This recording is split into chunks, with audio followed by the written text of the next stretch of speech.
Nepal government forms police adjustment panel, sets up help desk for protests injured. Cabinet backs land ordinance change. Janakpur hosts Matko ritual for Ram Janaki wedding. Women gather sacred soil from Ganga Sagar for altar tradition. South African president hails G20 declaration as win for multilateralism despite US boycott. Summit ends in diplomatic tension with South Africa rejecting US envoy. At least 3 killed and several injured in Pakistan as suicide bombers attack paramilitary headquarters in Peshawar. Dharmendra, Bollywood's original He-Man, dies at 89. Indian Prime Minister Modi calls it end of an era. And Virat Kings defeats Janakpur Bulls by 9 runs in the ongoing Nepal Premier League. Karnali Yaks taking on Sultan Pashim Royals.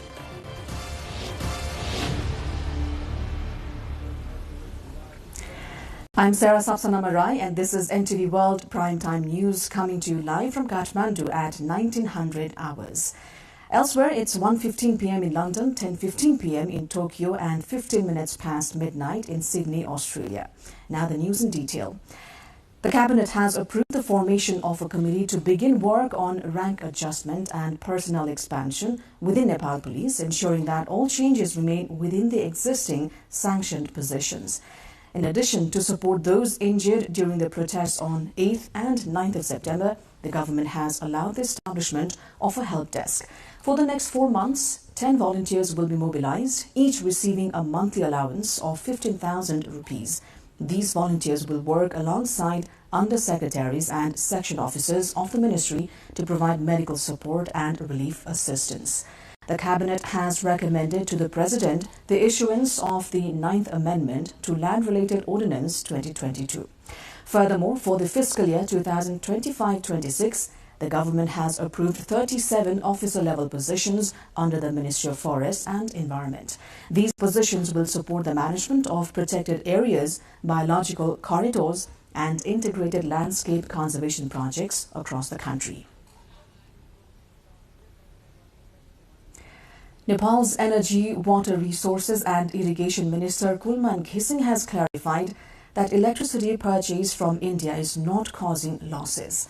Speaking at a National Assembly Committee meeting, he said bilateral agreements allow the government to buy power at 6.95 rupees per unit instead of 8.10 without the pact, saving the state around 120 million rupees. Ghising added that the agreement ensures profits for the state and guarantees additional power supply for industries during dry seasons. He also noted low development spending in the first quarter due to budget blocks and confirmed strict action against non-performing contractors, with 269 projects under review and 49 contracts officially terminated.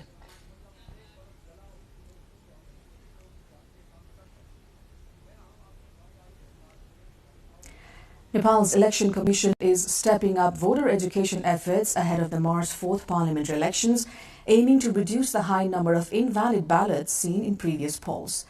In the 2022 federal and provincial elections, 5.06% of the votes were invalid.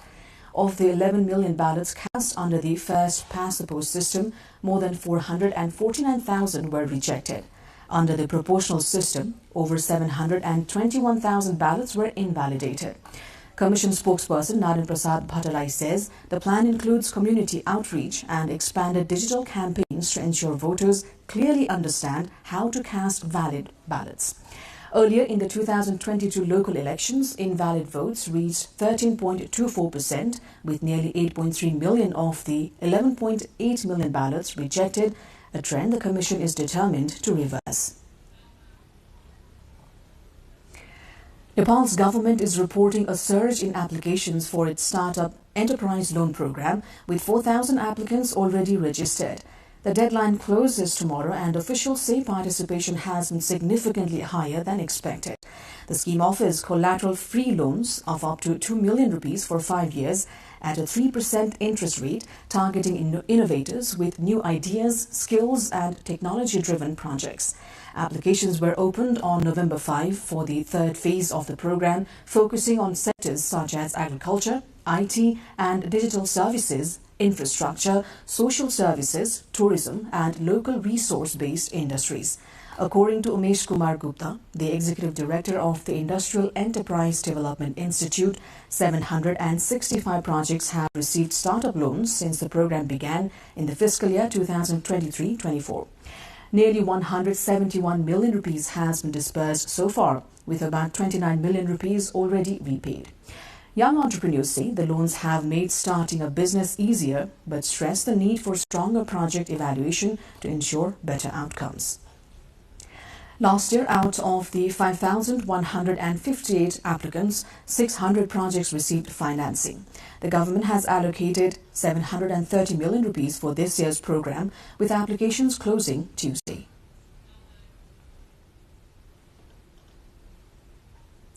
We'll take a short break here. More news coming up.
You're watching NTV World. Welcome back to Primetime News.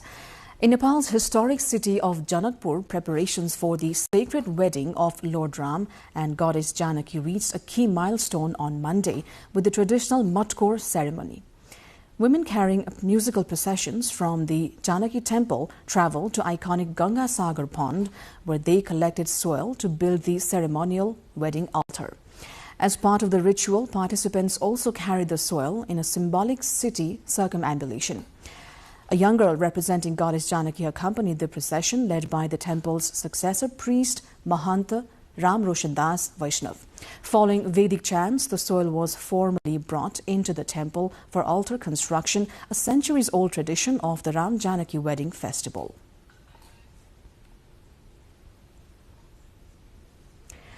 Now, Nepal expects a smoother passport distribution process after the government resumed procurement of 700,000 electronic passports from its previous friend supplier, Edimia.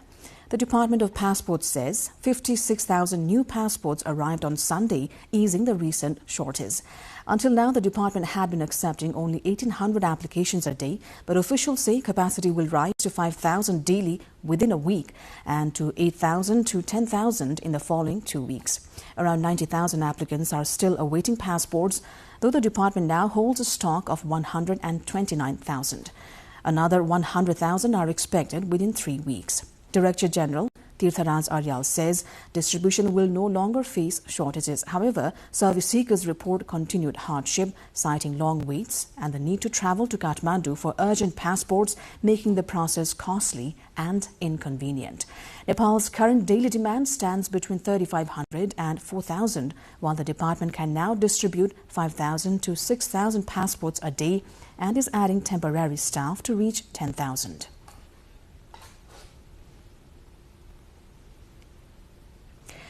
In Dhading, rural farmland is lying fallow as many young people leave for foreign employment. To address this, Jwalamukhi Rural Municipality is urging local youth and farmers not to leave any land unused.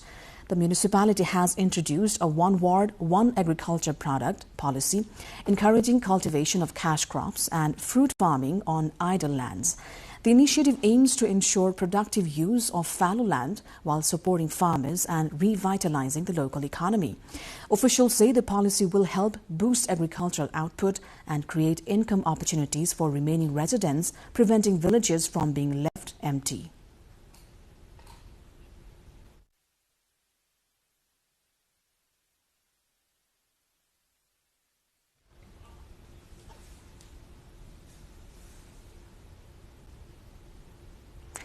International news coming up next. We'll take a quick break here.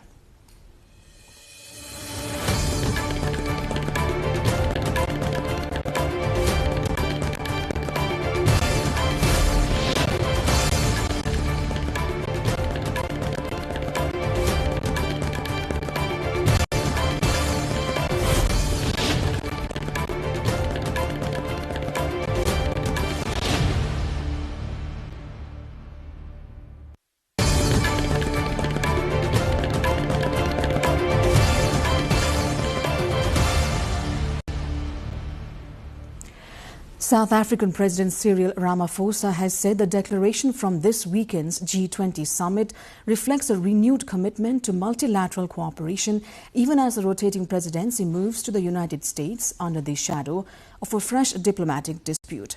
Ramaphosa, who hosted the Johannesburg summit, pushed through the declaration on global challenges, including the climate crisis, despite a U.S. boycott. He said the outcome showed world leaders' shared goals outweigh their differences. The summit ended with tension after South Africa refused to hand over the presidency to what it considered a junior U.S. official. Meanwhile, South Korea will host the G20 summit in 2028, following the U.S. in 2026 and the UK in 2027, marking the forum's 20th anniversary.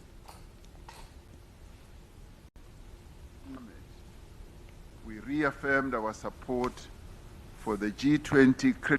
At the heart of our presidency lies a conviction that the G20 was based on the foundations that those countries of the global south put in place.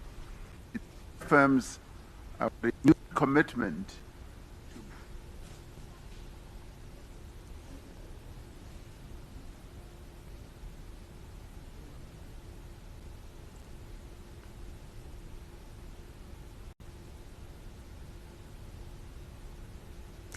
The US and Ukraine say weakened peace talks in Geneva were highly productive.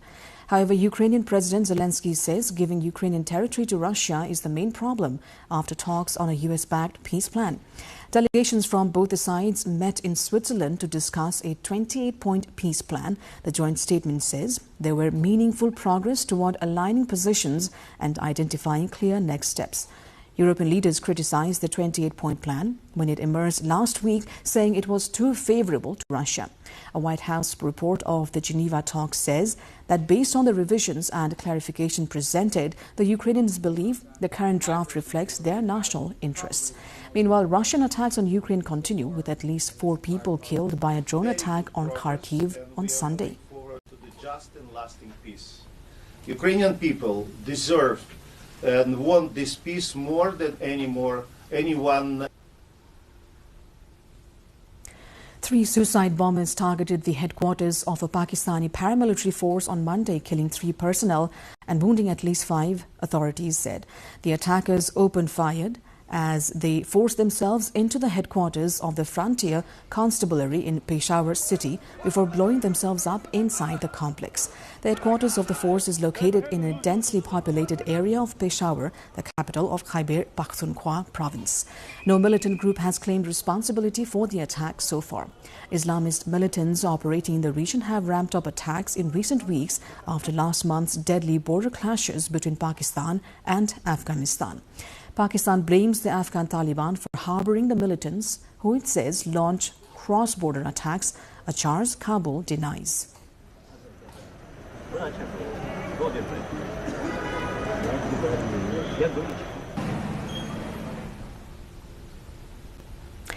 Now, the Thai city of Hat Yai, popular with tourists, has been declared a disaster zone along with all districts in southern Songkhla province as heavy rain continues to cause severe flooding. Rising waters have cut off major roads, isolating hotels and trapping tourists.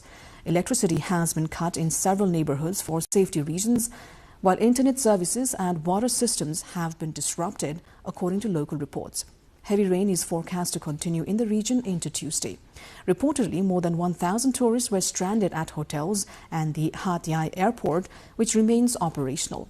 Thailand's Ministry of Tourism and Sports, meanwhile, is leading a relief operation for tourists to deliver essential supplies to hotels and organize evacuations using heavy trucks and boats.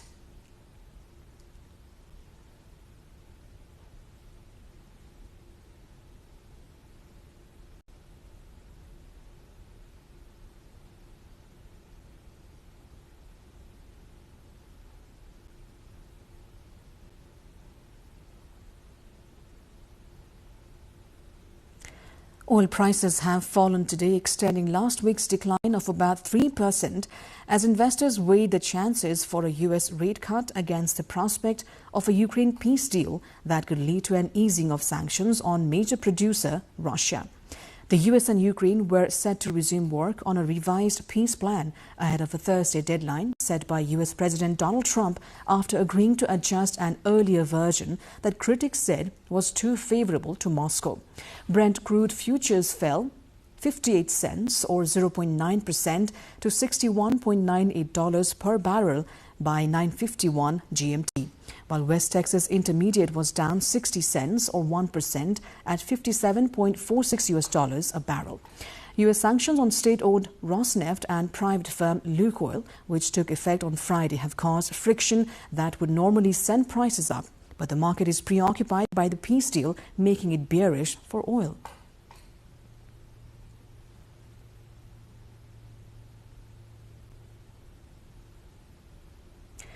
Well, more international update and sports news up next. Stay with us.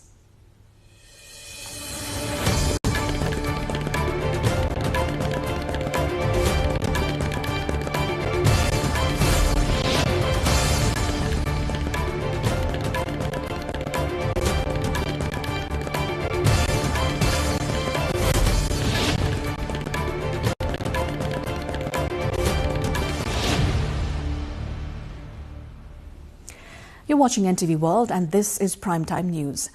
Bollywood star Dharmendra has died in the Indian city of Mumbai at the age of 89. Indian Prime Minister Narendra Modi paid tribute to the actor, saying his passing marks the end of an era in Indian cinema. Dharmendra, who often described himself as a simple man, commanded extraordinary affection and loyalty from his tens of millions of fans. Best known as Veeru, the lovable petty criminal in the 1975 blockbuster Sholay, he appeared in over 300 films, many hits, captivating audiences for decades. Dubbed the original He-Man of Bollywood, the actor often made it to global lists of most handsome men in his heyday, and female fans were known to sleep with his photographs under their pillows. Born on 8th of December 1935 in Nasrani village in Punjab's Ludhiana district, in a middle-class Jat Sikh family, he was named Dharam Singh Dewal by his school-teacher father.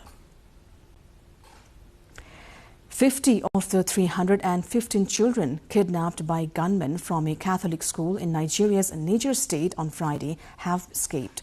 The Christian Association of Nigeria says they have been reunited with their families.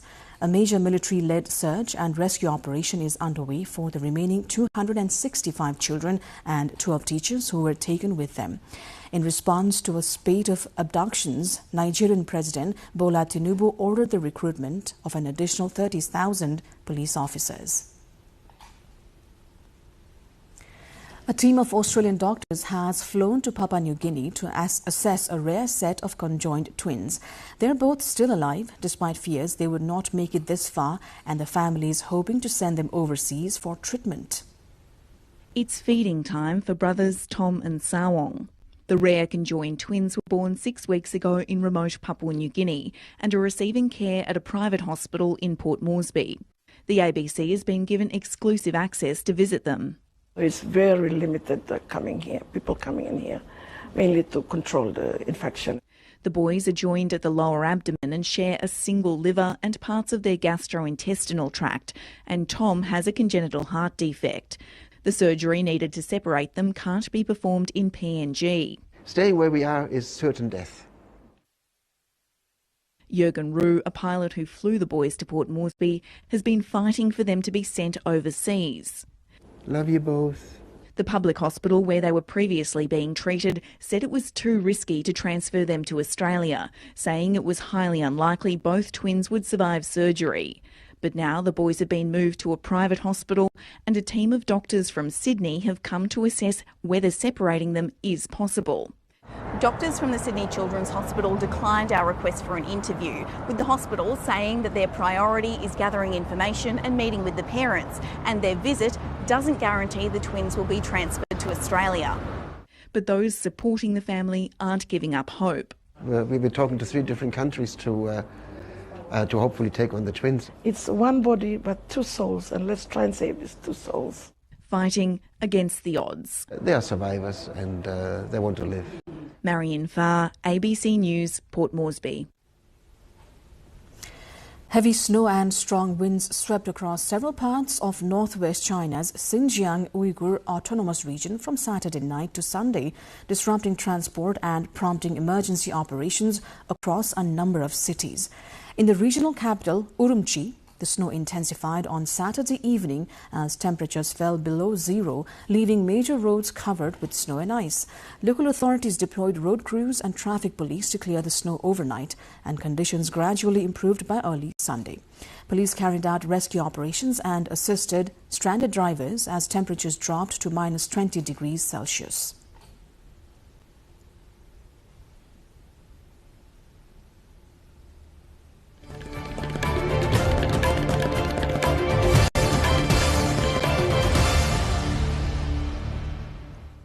It is time now for Sports Update.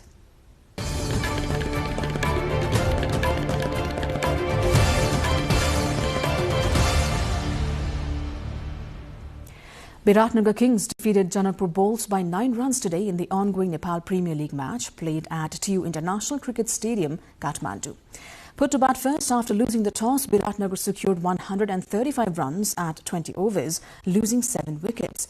Chasing a modest target of 136 for victory, Janakpur was limited to 126 with a loss of 9 wickets in the stipulated 20 overs.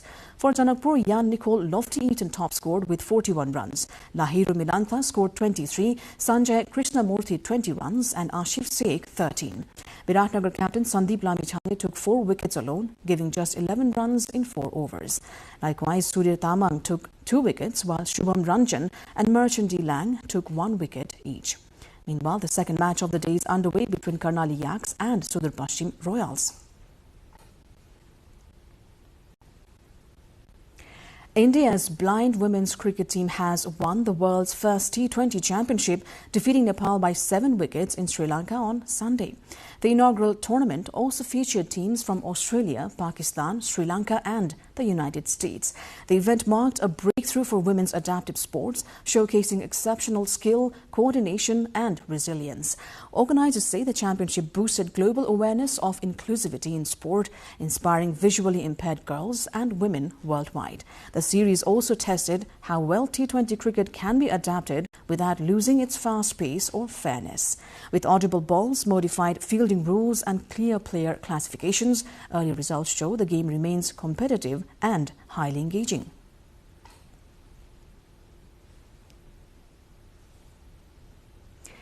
More than 200 riders competed in a horse racing event on Saturday in Baingoling, Mongol Autonomous Prefecture, Xinjiang, northwest China. The competition featured speed tests, walking races and hybrid horse speed events, showcasing the agility, endurance and versatility of the horses. Spectators lined the track as riders navigated twists and turns with remarkable control and skill. The event highlighted the deep bond between riders and their steeds as hoofbeats and excitement echoed across the open plains.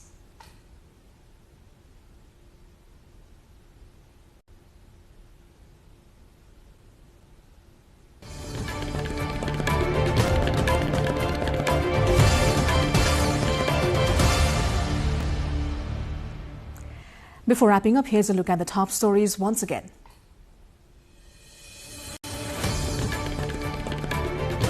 Nepal government forms police adjustment panel, sets up help desk for protests injured. Cabinet backs land ordinance change. Janakpur hosts Machko ritual for Ram Janaki wedding. Women gather sacred soil from Ganga Sagar for altar tradition. South African President hails G20 declaration as win for multilateralism despite US boycott. Summit ends in diplomatic tension with South Africa rejecting US envoy. At least 3 killed and several injured in Pakistan as suicide bombers attack paramilitary headquarters in Peshawar. Dharmendra, Bollywood's original He-Man, dies at 89. Indian Prime Minister Narendra Modi calls it end of an era. And Biratnagar Kings defeats Janakpur Bulls by 9 runs in the ongoing Nepal Premier League. Karnali Yaks taking on Sudur Pashchim Royals at the moment. And that is all for the moment. Our next news bulletin will be at 10 p.m. Nepal time. Stay with us here on NTV World.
AI brings in a lot of augmentation and efficiency gains, which will not necessarily replace the human, but produce a lot more efficient human, almost like a superhuman, where the person will be able to do more jobs in less amount of time. And that efficiency gains could impact overall economic output, which could then generate a lot more new kind of jobs. Will they be a misfit in near future? More and more people should learn how to use some of these tools, because if you don't use it, I don't know if misfit is the word, but you will be left behind.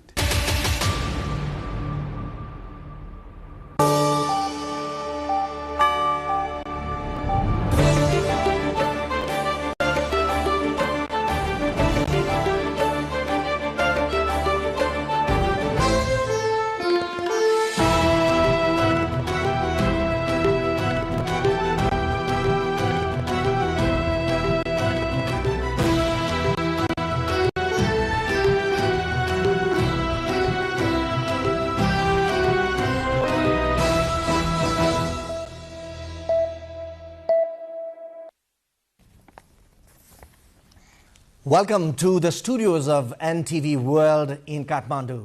Public Service Broadcasting, PSB Nepal's new initiative to make Nepal more visible and audible to the global audience. Welcome on board.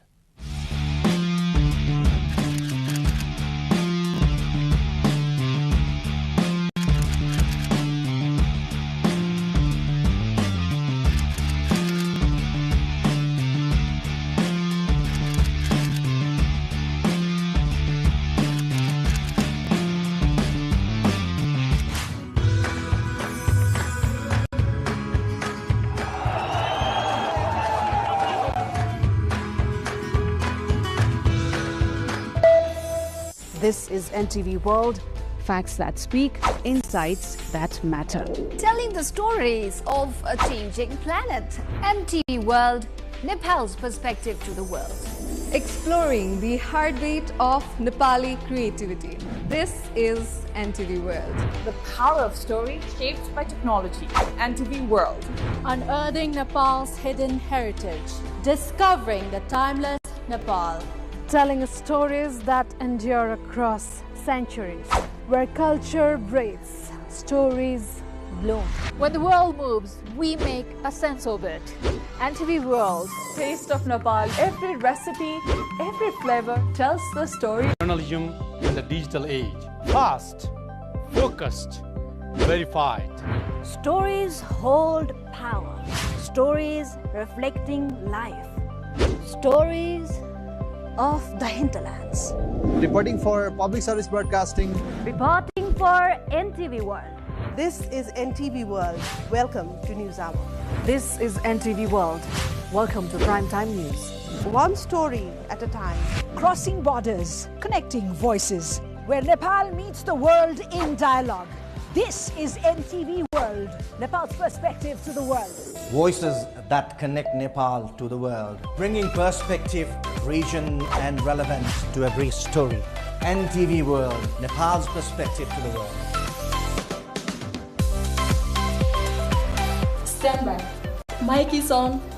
3, 2, 1, cue. We are NTV World.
बाबु गुरुङको पारिवारिक पृष्ठभूमि सामान्य छ। मुस्ताङको फरक र सांस्कृतिक जीवनशैलीमा हुर्किएका उनको बाल्यकाल सामान्य बित्यो।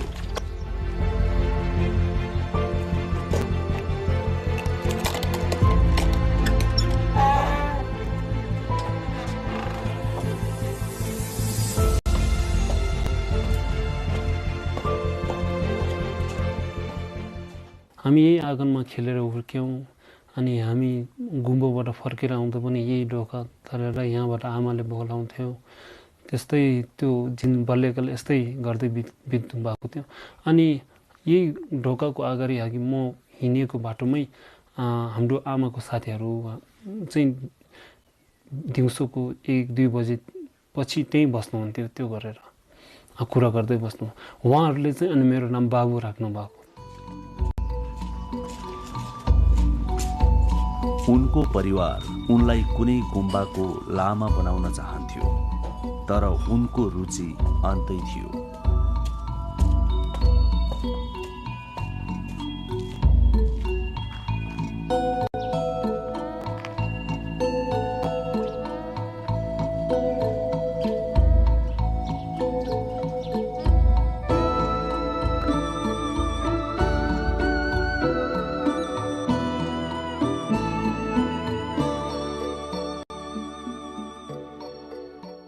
पहिले चाहिँ मुस्ताङ राजाको चाहिँ नेम अनुसार चाहिँ ठुलो छोरालाई चाहिँ घर हेर्नुपर्ने र अनि महिला छोराले चाहिँ गुम्बा जानुपर्ने नियम भएको कारणले चाहिँ म लामा मेरो फ्यामिलीले चाहिँ लामामा पठाउनु भएको।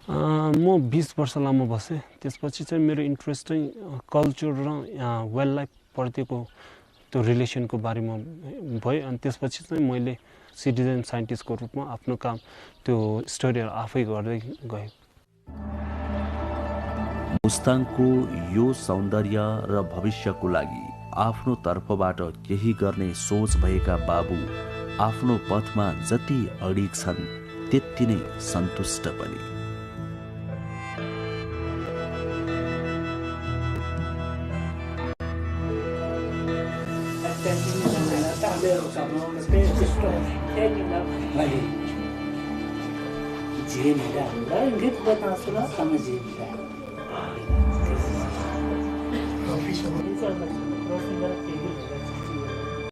जो अहिले रात दिन यसरी हिम चितुवाको खोज र संरक्षणमा लागिरहन्छन् र उनी संसारलाई मुस्ताङ चिनाउने ट्रेकिङ गाइड पनि हुन्।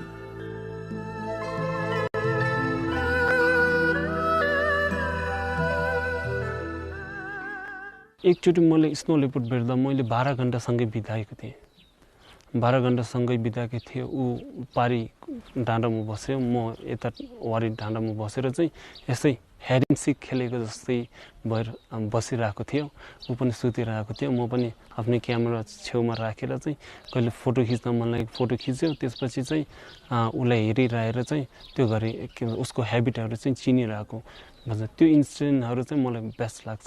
पहिला हिमचित छिर्छ भने चाहिँ ऊ फोटो हुन नपाएर नि किनलो क्यामेरा हुन नपाएर गाह्रो भयो। अनि उसको दाइ चाहिँ विदेश गयो। उसलाई दुःख गाँठी उसले क्यामेरा पठायो। अनि उसले खिच्यो।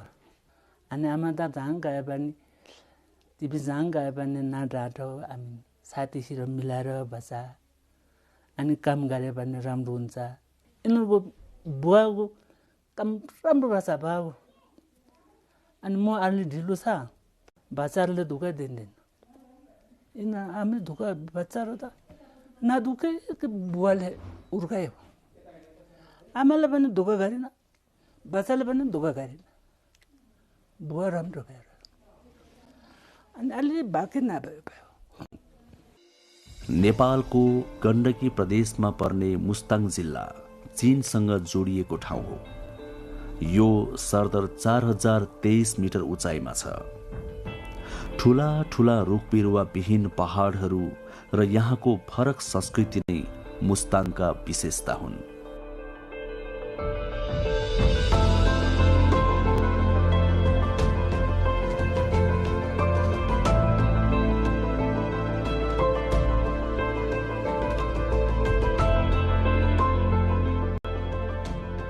हो, बाबु गुरुङ यही मुस्ताङका छोरा हुन्, जसले मुस्ताङमा आफ्नो र मुस्ताङको भविष्य उज्यालो देखेका छन्।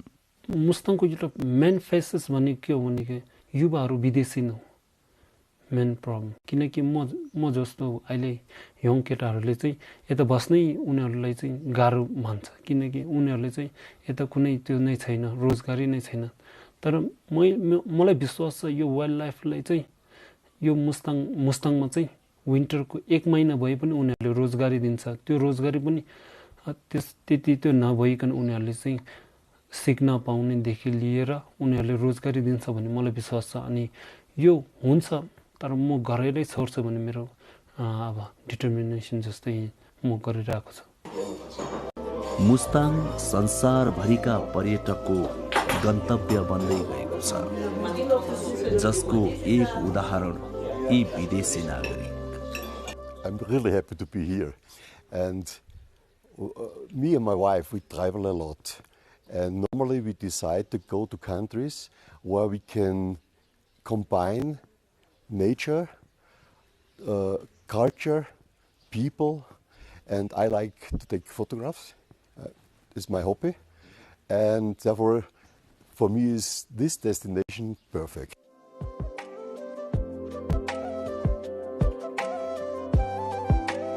चौधौं शताब्दीमा बनेको ऐतिहासिक लोमान्ताङ दरबार र यसका भग्नावशेषहरू,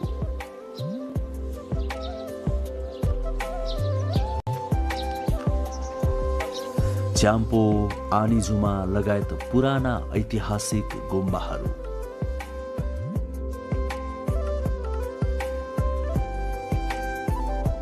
प्रसिद्ध मुक्तिनाथ मन्दिर,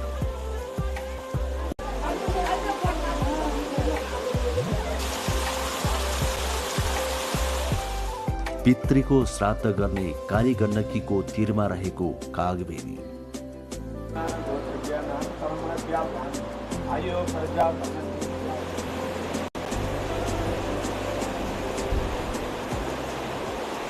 मौलिक मार्फा गाउँ,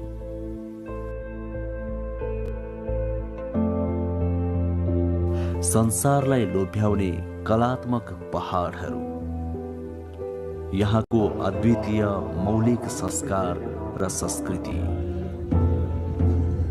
शान्त र मौलिक जीवनशैली हो, यिनै हुन् मुस्ताङका परिचय।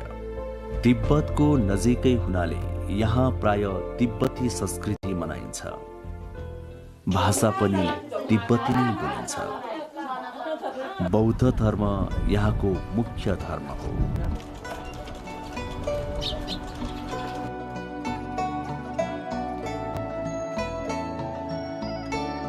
लोमान्ताङ उपत्यका यहाँको सदरमुकाम र सबैभन्दा ठूलो बस्ती भएको ठाउँ हो, जुन एउटा पर्खालले घेरिएको छ। यहाँ केही समय अघिसम्म मुस्ताङी राजाको आफ्नै शासन, नियम र कानुन चल्थे। हाल त्यो शासन नभए पनि यहाँका राजा र राज संस्थालाई मुस्ताङीहरू निकै श्रद्धा गर्छन्।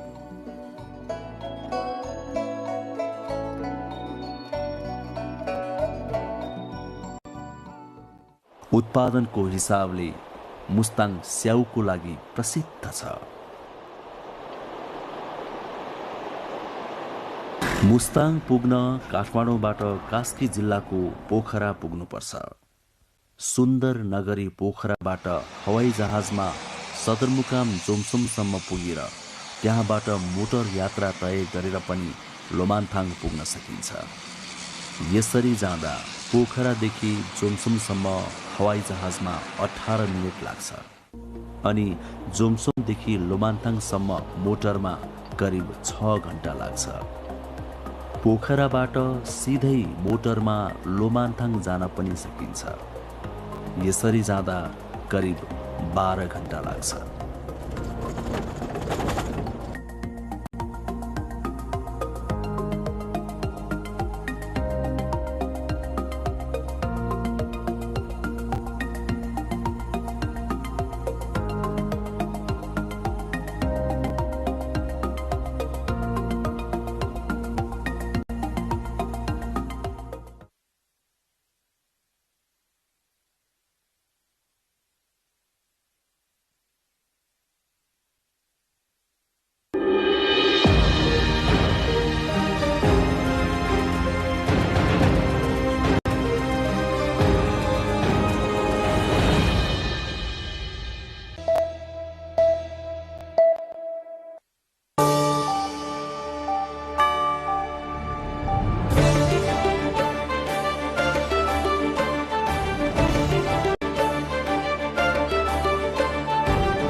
The first space is your home. The second space is your work or school. Oh, very good. And the third space?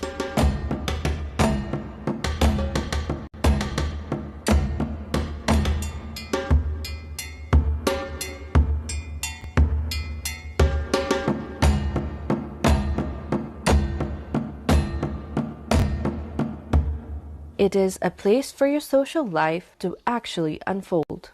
Capital सिटीहरु चाहिँ मान्छेहरु चाहिँ आफ्नो लाइफमा आफ्नो डे टु डे लाइफमा यति धेरै बिजी भइसकेका हुन्छ कि उनीहरु एकदमै आइसोलेटेड भइसकेका हुन्छन् के सो यसबाट चाहिँ like to get over it अनि एक्सप्लोर गर्न आफूले आफूलाई फ्रेश गराउनको लागि हैन त्यसको लागि चाहिँ it's really essential. In many parts of the Western world, third spaces look like cafes, libraries, pubs, and so on. We have those too in Nepal, but historically we have always done it a little differently. म चाहिँ यो नजिकै बस्ने भएको भएर म यो ठाउँमा अक्सर आइरहन्छु हैन. मलाई यो पब्लिक प्लेसहरु सार्वजनिक ठाउँहरु एकदमै मन पर्छ मलाई चाहिँ. अनि अब काठमाडौँ आफै पनि साँगुरो छ हैन. हामीसँग थोरै मात्रै पब्लिक स्पेसहरु छ. त्यसमध्ये बसन्तपुरको यो सार्वजनिक स्थल चाहिँ एकदमै मलाई लाग्छ काठमाडौँ भित्रको क्राउडमा पनि अलिकति रमाइलो गर्नलाई आफ्नो फ्यामिलीसँग टाइम स्पेन्ड गर्नलाई अनि अलिकति फ्रेश भएर बसौँ अलिकति हावा खाएर बसौँ भन्ने हो भने यो ठाउँ चाहिँ हाम्रो वर्ल्ड हेरिटेजमा भएको साइटहरु हेर्दै हामी मजाले रमाउन सक्छौँ गफ गर्न सक्छौँ. The term third space comes from sociologist Ray Oldenburg's 1989 book The Great Good Place. He described it as public space outside of your home or work where you can exist socially and build connections. But in Nepal, the idea of a third space has existed for centuries. नेपालको सन्दर्भमा हेर्यो भने पनि हामी 16औं शताब्दीमा मल्ल राजाहरूले चाहिँ यसलाई create गरेको पाउँछौं. तर त्यो भन्दा अगाडि पनि लिच्छवीकालीन हेर्यो भने पनि यो स्पेसहरु चाहिँ क्रिएसन गरेको देखिन्छ. किनभने काठमाडौँ दरबार स्क्वायरमा हेर्यो भने एउटा चाहिँ के छ भने स्पिरिचुअली पनि लिएको छ. त्यहाँ शिव पार्वती मन्दिरहरु छ भने हनुमान ढोका छ. त्यस्तै गरेर नसाल चोक छ दरबारको लागि. त्यस्तै गरिकन कुमारीको पनि त्यही छ.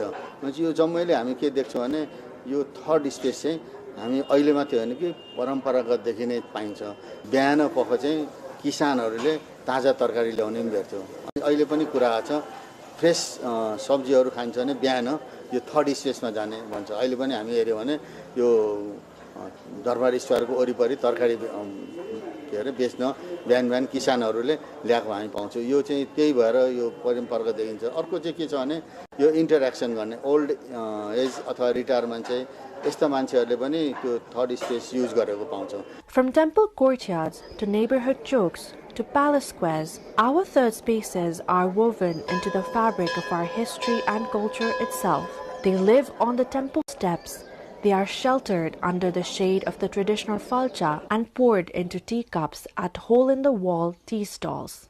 कोही कोही साथीहरु मिलेर आउँछ, कोही कोही अब विदेशीहरु पनि आएर चिया खान आउँछ यहाँ. अनि अब कोही अब यसो अब कामसाम सकाएर आरामले चिया खाने हिसाबले आउनेहरु पनि मान्छेहरु आउँछ है. अब बेलुकासम्म काम पसल बस्छ बन्द गरेर चिया खान आउनेहरु पनि आउँछ तपाईको यहाँ. Beyond these grand palace courtyards, the surrounding traditional neighborhood also have their own junctions, built as a part of the people's local daily lives. पूर्व दरबार भनेको चाहिँ यो कन्ट्री वाइड भयो त्यतिखेर र नेबरहुड वाइड भन्छ के. नेबरहुडमा पनि हामी चोक चोक भेटाउँछौं. त्यो अनि त्यसलाई पनि के गरेको छ त भन्दाखेरि हायरार्की गरेछ, तहगत छुट्याइएको छ हैन. व्यक्तिगतलाई स्पेस पनि दिएको छ. जस्तो हामीले चाहिँ चारवटा दाजुभाइहरुको घर बनाएको छ नि एउटा कोर्टयार्ड बनाइदिने अनि त्यहाँ एउटा मन्दिर बनाउने गणेशको अथवा बुद्धको के छ त्यो एउटा ल्यान्डमार्क बनाउने र आफ्नो बिहानको घाम ताप्ने ठाउँ मात्रै होइन कि अब बसेर कुरा गर्ने अनि कार्यक्रमहरु गर्ने कुनै कार्यक्रम त्यस्तो अनि अलिक त्यो भन्दा वाइडर गरे भने अलिकता ठुलो कम्युनिटीमा जाने एउटा प्राइभेटबाट चाहिँ कम्युनिटीमा आयो अनि यो चाहिँ बस्नपुर जस्तो चाहिँ अब कन्ट्री वाइज एउटा नेशनल लेभलको चाहिँ स्पेस हो. त्यो अलिक ठुलो छ. The third space does not have to be something high-tech or carefully curated. It just needs to be accessible enough for people to visit, relax, and connect. Third spaces are where people come together, talk, and feel like a part of something bigger, communal. In the hustle and bustle of a city like Kathmandu, they offer what many of us crave: a connection, a pause, a sense of belonging.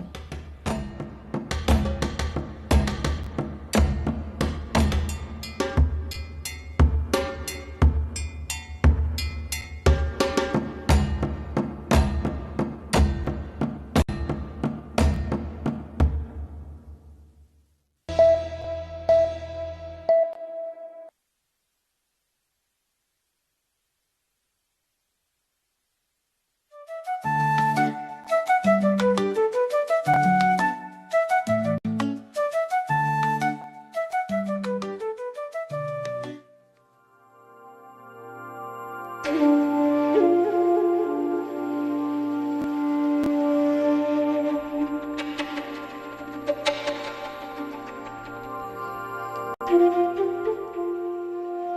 Bahadur Tamang, a gifted Thanka artist from the spiritual heart of Bodha, has turned his craft into a global bridge between tradition and business. थाङ्का चाहिँ मैले 1976 मा सुरुवात गरेको। मेरो Stitcher चाहिँ म भन्दा अघिल्लो मेरो दाइ हो, साइला दाइ। मेरो चाहिँ बाउपादेखि नै कलाकार हुनुहुन्थ्यो। पाटन, भक्तपुर, छामेल, दरबार स्क्वायरमा यसै पसल बेच्ने काम हुन्थ्यो। अनि त्यो बेच्दा मैले यो थाङ्का चाहिँ विदेशीले किन्दो रहेछ, आफैले विदेशसँग बेच्नुपर्छ भन्ने अलिकति मनमा मलाई अलिकति सोच आयो। त्यसपछि मैले 2050 सालमा यहाँ सुरु गरेँ, आजभन्दा 32 वर्ष अगाडि। What began as a young artist's journey through the streets of Kathmandu has blossomed into a thriving enterprise where sacred art meets business and tourism.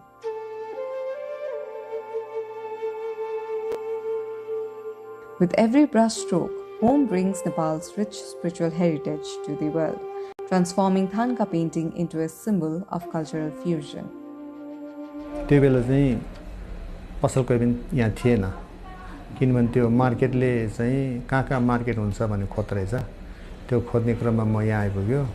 विदेशीहरू पनि यहाँ त्यति अहिले जस्तो बस्दैन, 5 मिनेट 10 मिनेटमा घुमेर जानुहुन्थ्यो। त्यतिखेर खाने रेस्टुरेन्ट पनि एकजना मात्रै थियो, एउटा मात्रै थियो। अहिले चाहिँ होस् त्यो बेला र अहिलेमा धेरै आकाश जमिनको फरक भएको छ।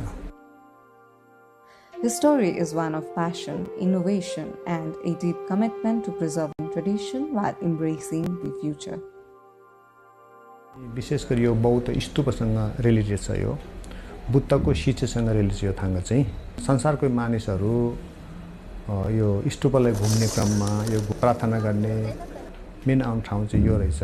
त्यसो भएको हुनाले यो चाहिँ विशेष गरी ओल्ड हेरिटेज साइटमा चाहिँ त्यो पनि के हो बुद्धिस्टको भएको हुनाले चाहिँ नेपालभरिको नै थाङ्का बिक्ने ठाउँ चाहिँ अति महत्त्वपूर्ण चाहिँ यो नै हो वास्तवमा, किनभने रिलेटेड छ यो बुद्धसँग। From the hills of Ramechhap to the heart of Bodha, Home Bahadur Damang has a glorious story to tell. A story of will, determination, struggle, and success. म आफै पनि रामेछाप दुर्गम जिल्लामा जन्मेको चाहिँ रोजगार छैन, त्यहाँ स्कुल छैन, कलेज छैन, हस्पिटल छैन, रोजगार छैन। त्यसपछि म पनि रोजगारकै क्रममा यहाँ आएर मैले सुरुवात गर्यो। अहिले चाहिँ म लगभग 49 वर्ष भयो यही पेसा गरेर दाल भात खाएको। अब नयाँ पुस्तालाई पनि मैले हस्तान्तरण गर्नुपर्छ है भन्ने मेरो एउटा उद्देश्यले चाहिँ अहिले मैले नयाँ पुस्तालाई चाहिँ गाउँबाट आउनुहुन्छ, स्कुल सकेर अनि बिहान चाहिँ कलेज जानुहुन्छ, दिउँसो काम छैन।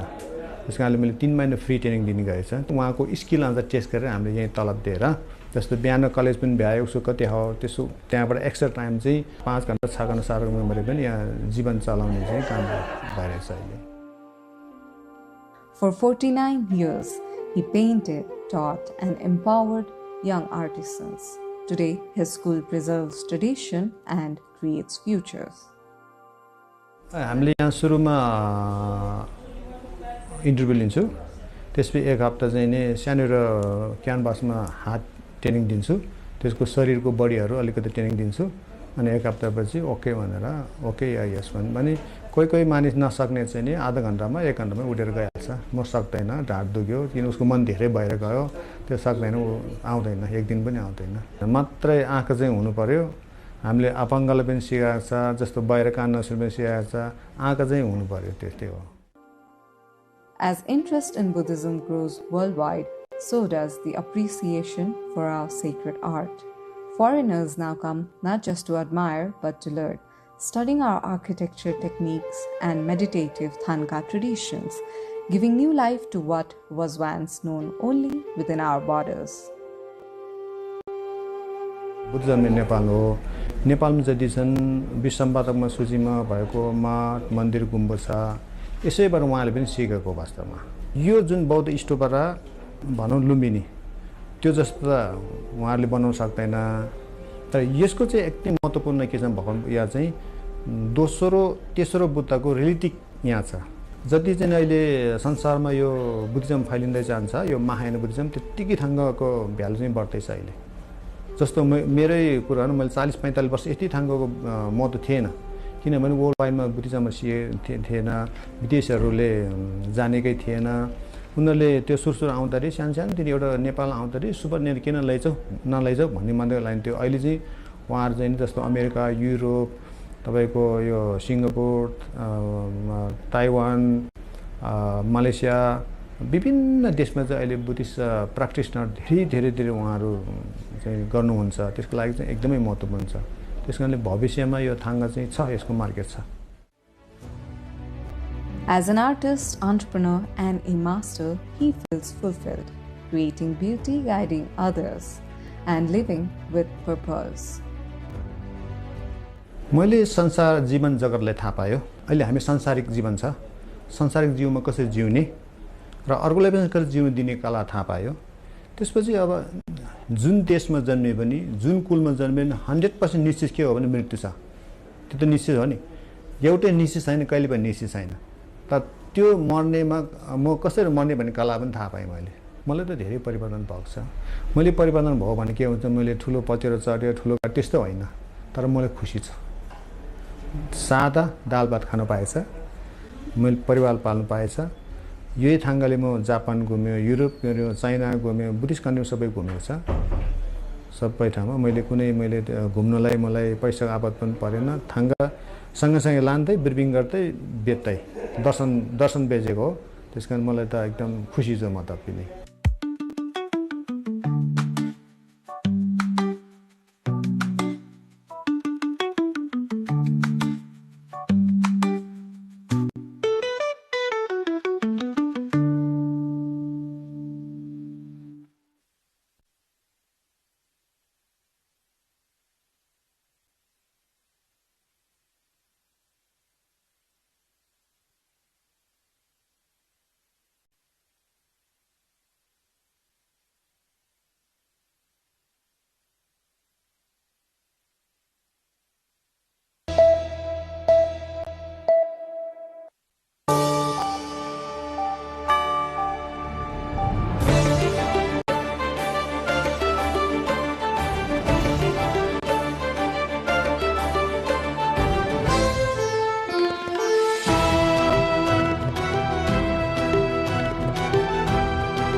Welcome to NTV World Insight. Around 2.3 million women were diagnosed with breast cancer in the year 2022, and nearly 670,000 lost their lives to it. Breast cancer remains the most common cancer in women in almost every country across the globe. While much rarer, it is also important to note that men can also develop breast cancer, accounting for roughly 1% of all cases worldwide. The good news is that more people are surviving breast cancer today than ever before. In countries with strong screening and early detection programs, over 90% of early-stage cases can be treated successfully. But there's still a big gap. In many lower-income regions, breast cancer is often found late, and that makes all the difference. If nothing changes, the World Health Organization has projected that by the year 2050, new breast cancer cases could rise to 3.2 million each year. That is a strong reminder of how crucial awareness, access to screening and timely treatment are, not just for women, but for everyone. We are pleased to welcome Dr. Banira Karki to today's NTV World Insight. She is the first female breast oncosurgeon in Nepal with over 10 years of experience in the field of surgery, her special focus being breast conserving and reconstructive procedures. Dr. Karki, welcome to our show. Thank you for your invitation. Let's start with the basic. Let's do it quick, but let's delve into what cancer is and how breast cancer is different. If you talk about breast cancer, The cancer basically, it starts from the ducts. It's basically the milk ducts. So there are these cells which the number of cells when it starts proliferating and then it grows very uncontrollably, so that now it forms a lump, and then when there is a lump it starts invading the outer tissues as well. So that is when a lump is felt in the breast. So this is how cancer is detected. The next thing is, yes, how it is different. I would say breast cancer is mostly related to the, as I said, ducts, lobules, and it is and it occupies the breast, and then slowly it also invades into the lymphatic channels, through which it may be palpable in your axillary nodes, okay, and sometimes also into the cervical nodes. Mm-hmm. Throughout the years, in your experience, what are the different kinds of cases that you've come across? Is it different across age groups or even gender? Yeah. As I earlier also mentioned that even men can have breast cancers. So what are the different cases that you have witnessed? So there's a lot of variation in breast cancer. It's all breast cancers are not same. They are quite different, and they present in a very different way in every individual. And when we come to the age groups, I've seen in as early in 15 years old young girl with breast cancer, and it was a very rapid growing, fast growing breast cancers. And we've noted that when coming to breast cancers, when it is present in young patients, it's a very progressive and aggressive type of breast cancers, which grows rapidly and it also spreads quickly. And when coming to older ages, the later age I have encountered is 85 years old women, and the type of cancers every one of us have come across in old lady is basically a very small type of lesions, and these are very slow growing type of tumors. And moreover, the most common type of cancers we come across is between now in my practice is late 30s to late 40s. Mm-hmm.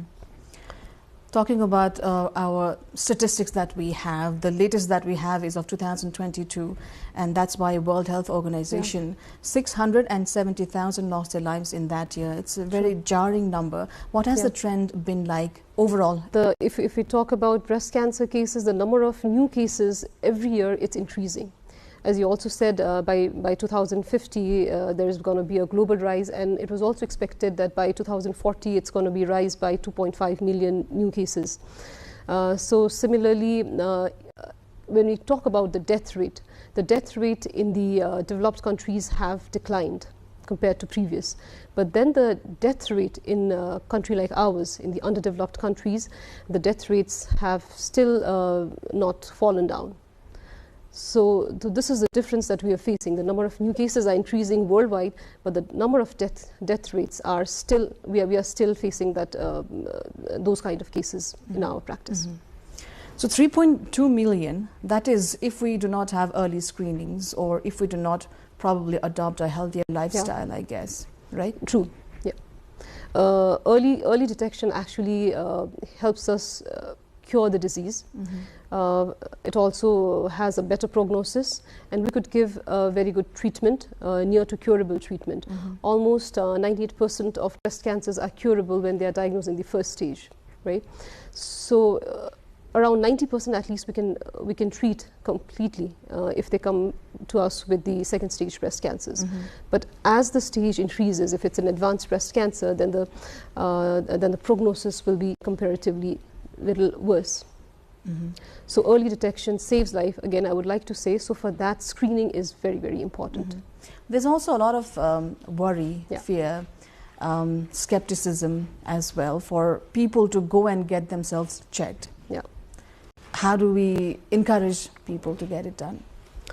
The first thing I would like to tell everyone that all kinds of lumps we come across in our breast is not cancerous. Mm-hmm. It's only 20 to 30% of the lumps that we have in our breast are cancerous, whereas the remaining 70 to 80% of the lumps are non-cancerous.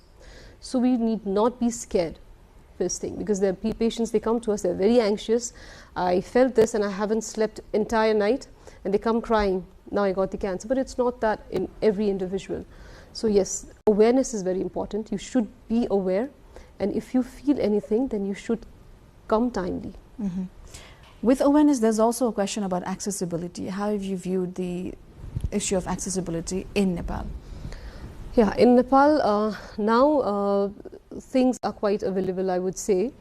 First thing is expertise, which we lacked in our past years.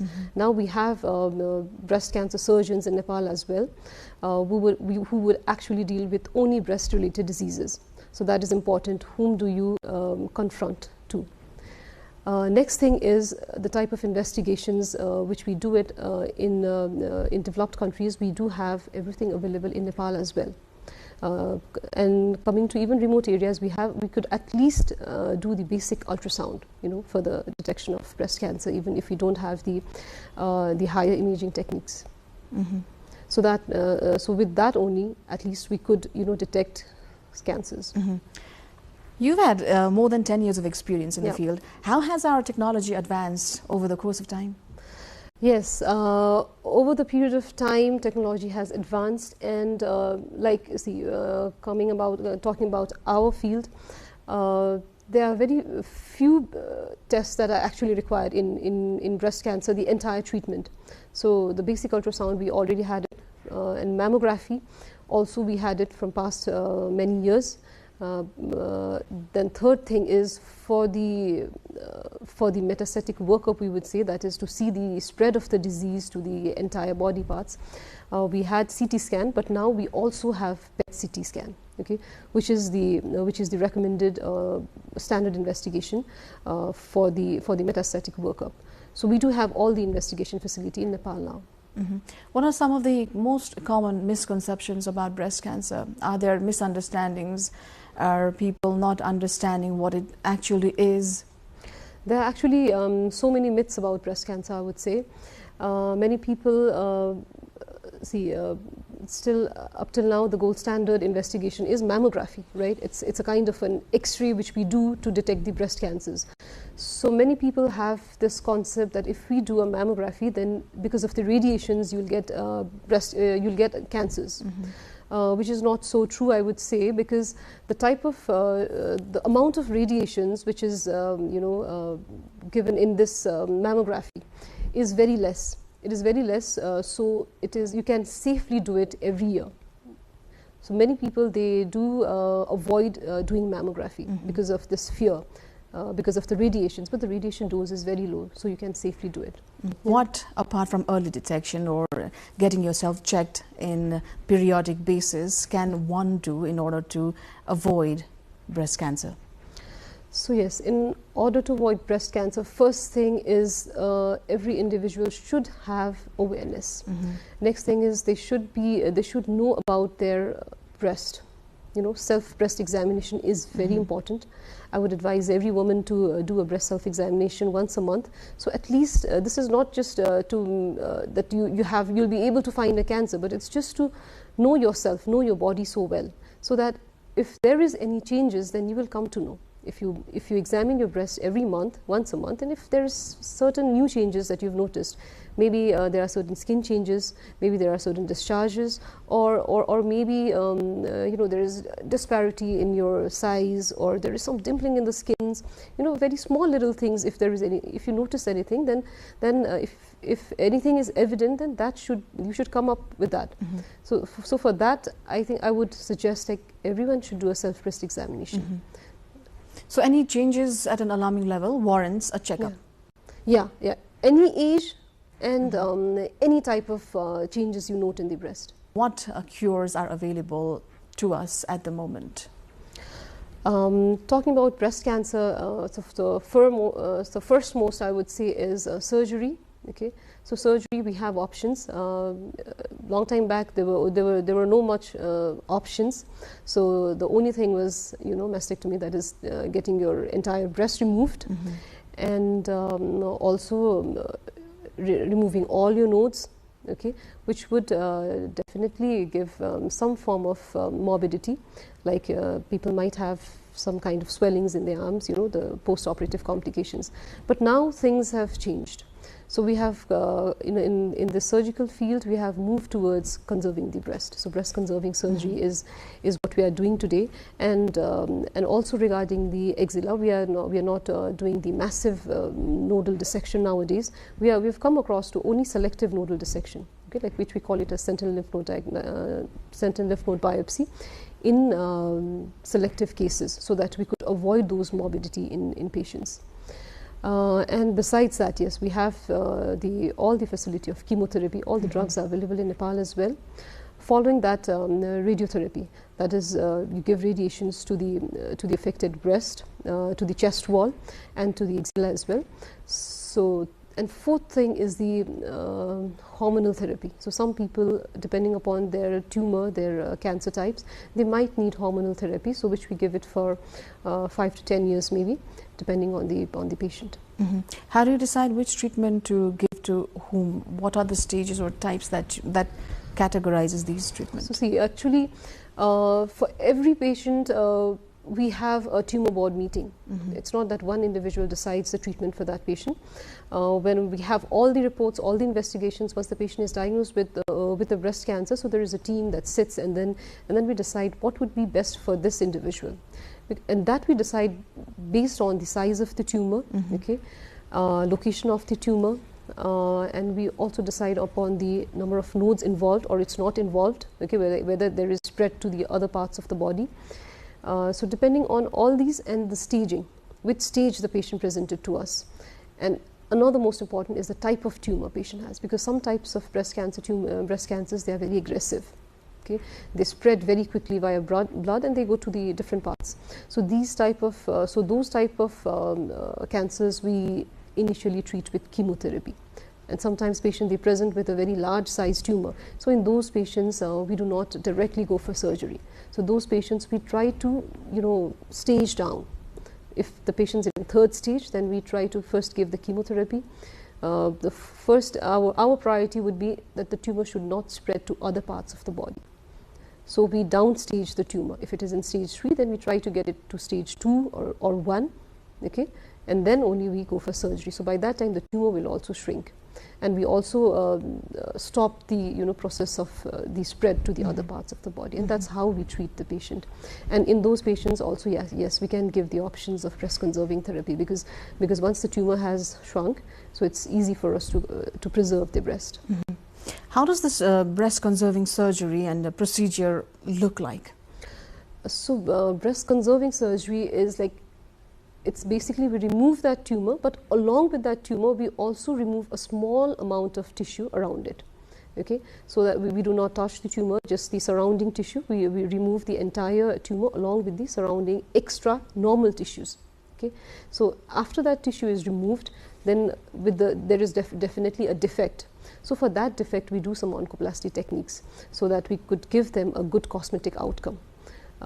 We do certain procedures. There are various procedures which we perform, level 1, level 2 oncoplasty. So depending on the patient's need, and then that is how we reconstruct the breast. But in some patients, we cannot preserve their breast. Okay, like it's not an oncoplasty. But then those patients in whom we have to remove the entire breast, for them we need a massive reconstruction. In those patients, we create a new breast. So that maybe you can put an implant, okay, or you can use the body parts from the same patient, sometimes from the tummy fat or the fat from the backside and the muscles, and then you can just put it up then and give it a shape. So that is just further cosmesis. Do a remarkable number of patients prefer to do that? Very less in Nepal, very less, I would say. What's the reason? Because of the cost issues. Because for those reconstructions, we also take help from the plastic surgeons as well. And because of the cost issues, many of them, they avoid this type of reconstruction. But moreover, we are doing, as I said earlier, the simple oncoplasty. With that, we are being able to give a good cosmesis to our patients. There are also concerns that we have a lot of cosmetic procedures being done at this day and age. Do these procedures or the materials that are being used to enhance one's beauty, do they affect or trigger a situation like this? No, not actually. Because when we are doing, there are patients, they come with a very big sized breast. So for them, sometimes it's very difficult because of the size of the breast. They have this back problems. So they come for breast reduction, in which we do a reduction mammoplasty, which we call, in which we reduce the breast and bring it to a smaller size, so that it's very compatible for the patient. With that, we are just removing a certain glands, certain part of the tissue. So the rest of the breast tissue will be preserved. So that does not make much difference. And besides the other types of reconstruction, when we do, if in case the patient has a very smaller breast, or we are getting a part of tissue from the other side and then making a breast, that does not add to cancer. This is for the cases where people are doing it for enhancement. Yes, for enhancement and also for reduction. But you're talking about enhancement by using tissue from other parts of the body. What about foreign materials that people tend to use? Foreign materials, people are generally using silicone implants.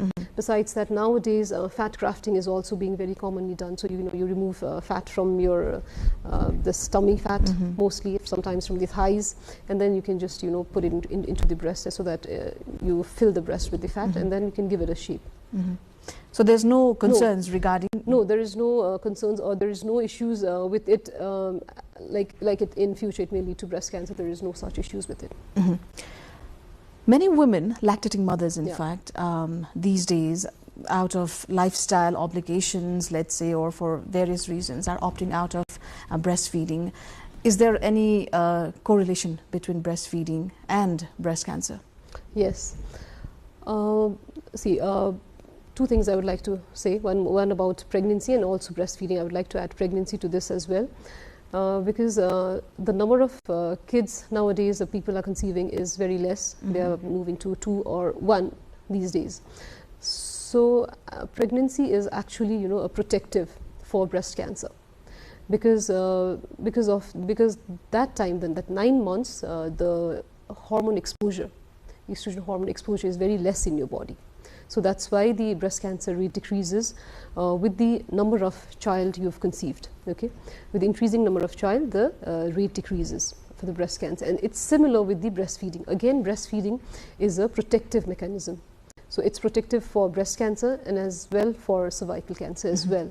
So that's why we advise to at least exclusively breastfeed for 6 months. And up to 2 months, 2 years, WHO recommends to breastfeed. And this also, it's not only beneficial for the child, but also for the mother. What about women who don't have children? Yes, are they more prone to having breast cancer? Yes, yes. Patients who are unmarried or who does not have child, who has not breastfeed, they are all compared to other population, they are comparatively at a higher risk to have a breast cancer, slightly higher, I would say. Are there any ways to make up or compensate for it? I would say get married on time and get your kids on time, and obviously breastfeed. When you said get married on time, is there a number to it?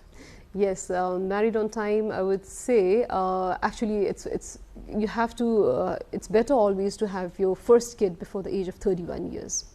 As you also mentioned that we do have expertise in our own country, but many people are also preferring to take treatments elsewhere. Is there a reason behind it? Yes, I would. To this, I would say actually a long time back there were no expertise available in Nepal. So from there a trend started. People started going to India, moreover, for cancer treatment, because they have very good institutes and they have proper cancer centers. In Nepal, we did not have that, well set up cancer centers. But now we do have good cancer centers and also expertise as well. But still people, moreover, I see patients, we counsel, and then, some third party, they go home, discuss, and then one says, no, let's go to India. We have all treatments there. So that's how patients are flying to India. But then I would like to make or reassure everyone that now expertise are available, and also all the technologies are available. So you can trustably get treated in Nepal as well, because it's not a matter of one day. It's a matter of a lifetime. So every time you have to fly for follow-up. Okay, so that's also financial issues will also be there. regarding it. And if you are having the same level of treatment, you're getting it in your country, why do you prefer to, fly outside? Say a patient gets treated and cured. What are the chances of recurrence? Again, it all depends on the stage of the patient, the stage of the patient presented, and also it also depends upon the type of tumor.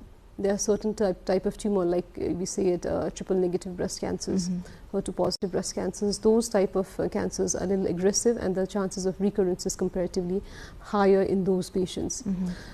So we advise them for a very strict follow-up.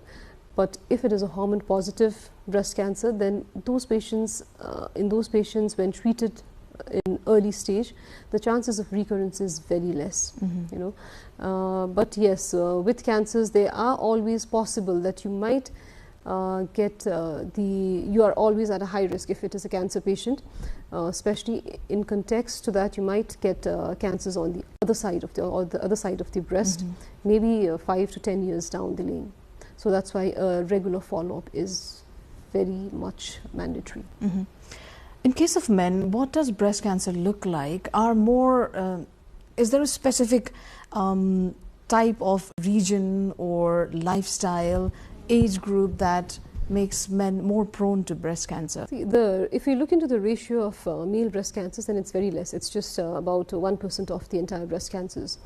The presentation in male breast cancers is almost similar as that of the female. They also present with a small lump, or sometimes it looks like some small skin lesions, or sometimes they also present with some watery or blood discharge from the small nipple they have. So the presentation would almost be similar. Okay, but then if I also talk about the treatment, then that would also be similar to that of the females that we offer. And regarding the age group, breast cancers in male is seen mostly after the age of 60 years. 60 to 65 years later only. It's not commonly seen in the younger age group in male. What does life for a patient during treatment and after treatment look like? When a patient is diagnosed with cancer, and when we explain about the entire treatment course, patient is, I think, emotionally very much drained out, because it's a very long course of treatment. And next thing is they are very uncertain whether I will survive, I will not. So there is this emotional breakdown, what we have seen in the patient. And moreover, they are more concerned with chemotherapy. With chemotherapy, chemotherapy is it's a drug which we give to these cancer patients. So there are many side effects of chemotherapy. So there is this hair fall with it, and you feel very weak, agitated, and you don't feel like going out. You feel so little, in society. You're not being able to move out so freely, and your body is very weak, and you have that fear that you might, not survive. So that is the major issues patients they have. And your appearance looks completely different. So dealing with all these things, and again fighting back with cancer, and thinking about your family and your further future. So patients are very much affected. They are psychologically also stressed out. So this is during this course of treatment, we find that like these patients, they need much of the support from the family, and obviously from the doctors as well, but moreover sometimes also from the society. There are certain social groups who help them with it. And after the course of treatment, I have seen most of the patients, they come out very strong, very brave, because they have conquered this battle, and they come out very fearless because they now have a new face. Post-cancer, there is also this hair growth, and the type of hair that comes out is, little thick, curly. It gives them a new face and a new look. They come out completely different, and I've seen them come out very brave. And now they are ready to, start a new life. And now they have overcome their fear. So this is the difference I have noted in patients who are undergoing treatment and who have completed their treatment. That sounds very encouraging. Yep. What about women who are going through menopause? Is there a certain connection with it? Yes, the patients who are going through menopause, because there are so much of hormonal disturbances, hormone imbalance during that phase. You're not having your periods, at a regular time. So what happens sometimes? Sometimes it's 6 months, 8 months. So you are at the perimenopausal phase towards your menopause. So those type of patients are also likely to have breast cancers. That's what we have seen. And besides, they also have so much of mood swings, irritability. So that's what has been noted in these type of patients. Dr. Banira Karki, thank you so much for being on NTV World Insight, for all your contributions and also your insights. Thank you so much. And that said, it goes without saying that early detection, good lifestyle can help us deal well with breast cancer, help us avoid breast cancer, and also get timely treatment. Thank you so much for staying with us in this program. Do join us on our social media pages, YouTube, and also visit our website www.nepaltelevision.com for more information, news, and updates. That's it from me for now. Thank you for staying.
Every dawn begins with a promise. Light will return. For the people of Nepal, the sun is not just a star in the sky. It is an eternal witness to labor, to love, to loss, and to life itself.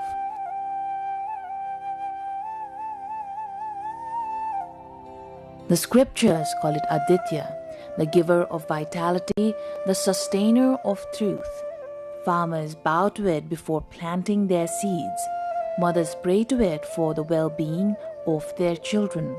To the people of Nepal, the sun is not a distant deity. It is divinity made visible, and that reverence is best manifested in Chhat.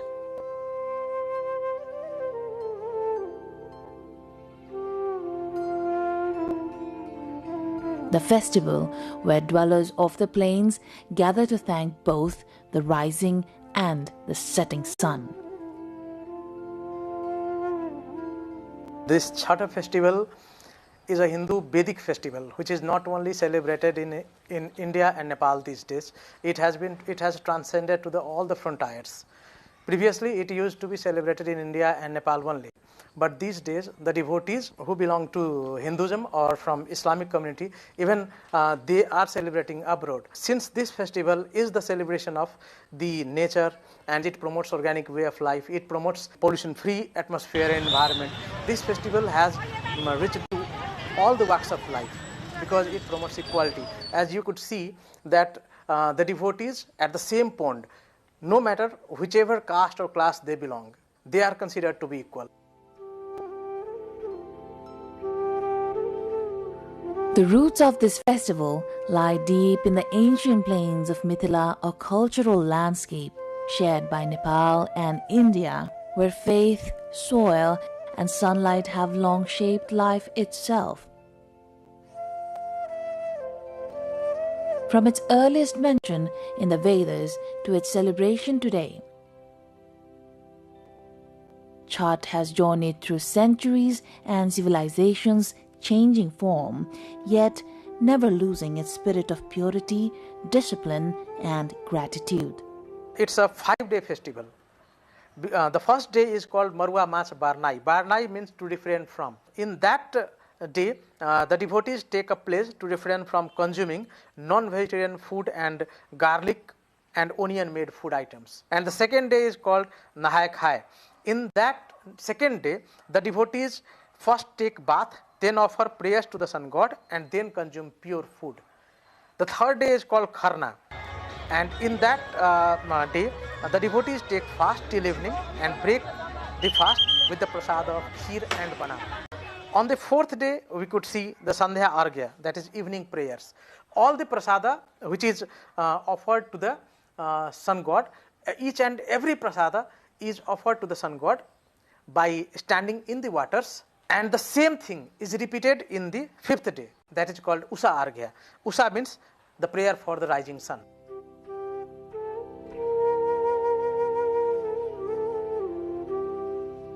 The festival unfolds over 5 days, each with distinct rituals and a shared focus on devotion.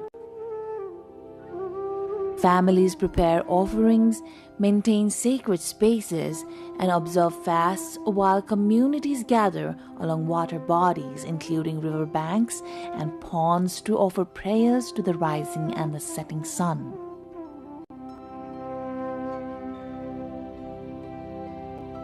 Women play a central role in organizing the rituals and guiding younger generations, while men and children assist in preparations.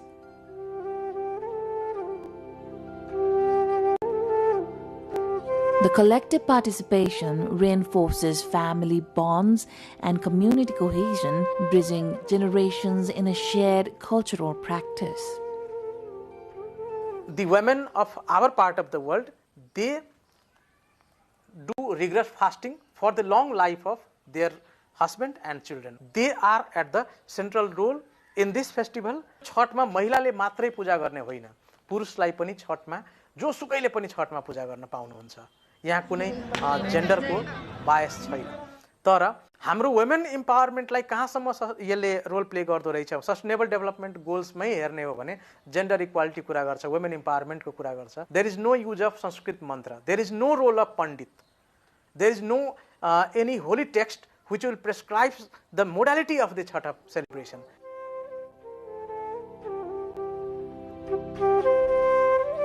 The festival emphasizes the cleanliness of rivers, ponds, and the banks, which are central to the rituals.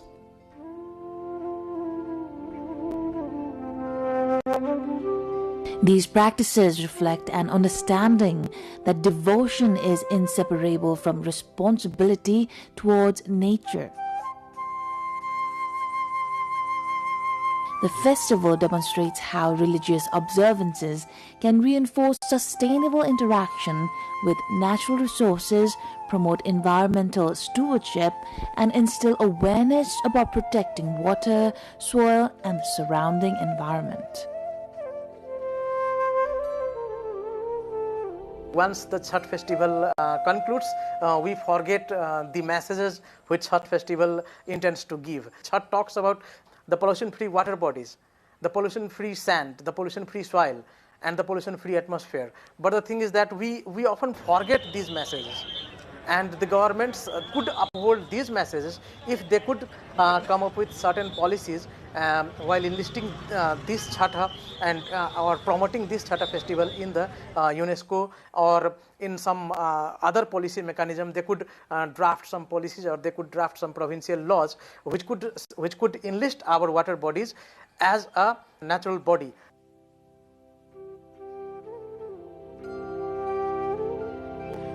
Chhath also supports local economies and traditional practices. Families rely on only locally sourced fruits, vegetables, and bamboo baskets, while vendors sell traditional items for the festival.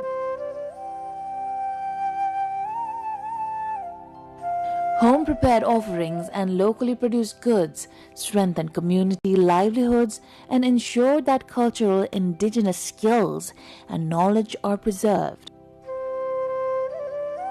By linking tradition with practical benefits, Chhath sustains both social and economic aspects of the communities and celebrated.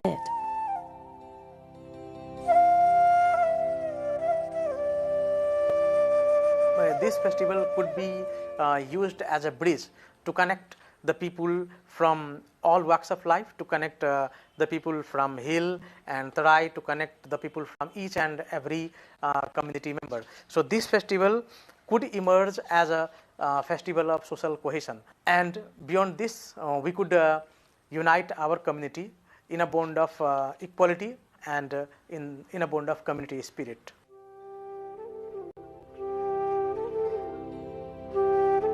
From Mithila to Kathmandu and beyond, Chhath bridges regions and generations. Its observance in urban centers and abroad shows how cultural traditions can adapt while maintaining the festival's essence. The rituals connect younger generations with their heritage and ensure the continuity of cultural knowledge. The festival continues to adapt to modern contexts while maintaining its historical roots, ensuring that the traditions and responsibilities it embodies remain relevant for future generations.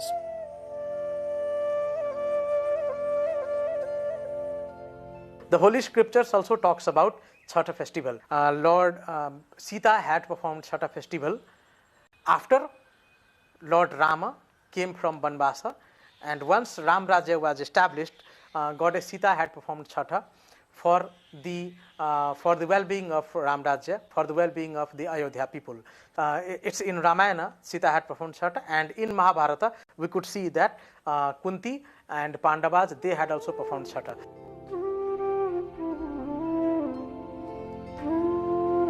Practices become culture, good practices become religion, and Chhath reflects a tradition that transcends boundaries, uniting communities across the Mithila region. In the flatlands, where summer temperatures often exceed 40 degrees Celsius, the sun becomes both sustainer and foe. Yet, despite the intense heat, devotees endure fasting, prepare offerings, and perform rituals with unwavering discipline and reverence.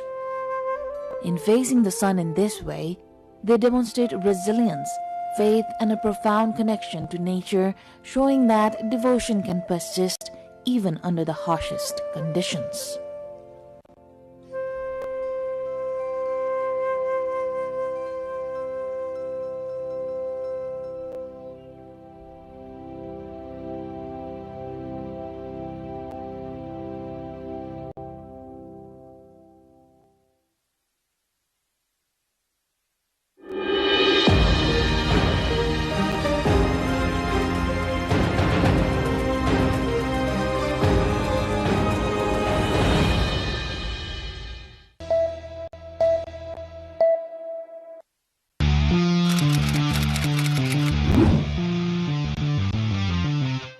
In the misty hills of eastern Nepal, the sounds of wooden hammers and the scent of freshly cut timber are returning to a landscape where silence had settled for decades.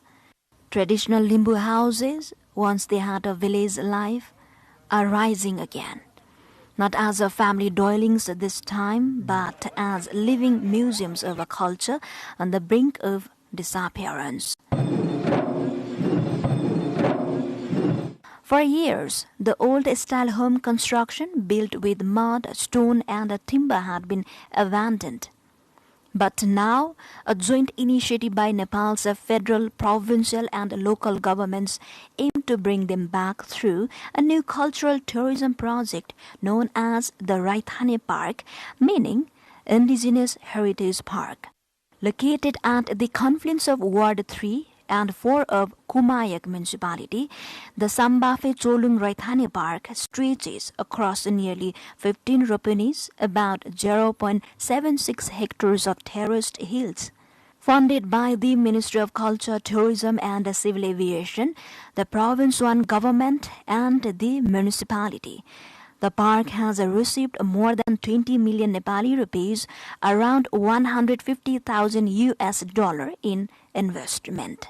Inside, visitors can walk through replicas of traditional Limbu homes, stroll along with stone-paved paths, rest in community-built waiting shelters, or climb a view tower overlooking the lost hills of Eastern Nepal. Locals have begun earning from tourism, guiding visitors, selling homemade food, and hosting cultural performances that were nearly forgotten. For many, the project is not nostalgia, but it is survival. Local officials say the project represents a new model of heritage-based rural development, blending cultural preservation with economic empowerment. Across Nepal, modern cement houses have replaced wooden homes, erasing centuries of craftsmanship and local identity. Meanwhile, cultural experts warn that traditional knowledge from building techniques to social rituals risk being lost entirely as rural populations shrink and migration rises. For the beekeepers of Thading, what started as their backward hobby has now turned to a profitable business. After gaining a good income for the bee production, they have upgraded their hives, keeping more than 25 by a single owner. Beekeeping has become popular across the district as a lucrative source of income, with farmers setting up hives even on barren and unused land there. With increasing youth migration abroad in search of opportunities and the resulting fallow land in many areas, locals who continue to live in their villages have taken up beekeeping as a simple livelihood option there.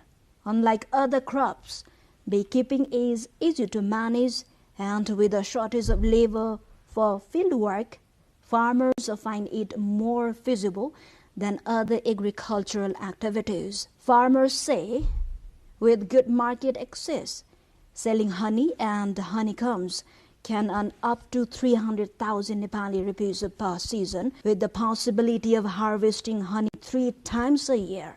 कृषिबाट आर्थिक समृद्धि अवश्य छ यो ठाउँमा। यो मौरी मात्र हैन, विभिन्न पेशाहरू विभिन्न कामहरू हामीले गर्न सकिन्छ। सम्बन्धित गर्न निम्ति कृषि भन्दा विकल्पहरू केही छैन। यहाँ चाहिँ म यो देख्छु नेपालमा, हैन? सँगसँगै यो ठाउँ त अझ कृषिलाई एउटा उर्वरा ठाउँ हो यो ठाउँ भनेको। Its honeycombs sells for about 15,000 Nepali rupees, roughly equivalent to some $120, while honey itself sells for around 1,500, that is around $12.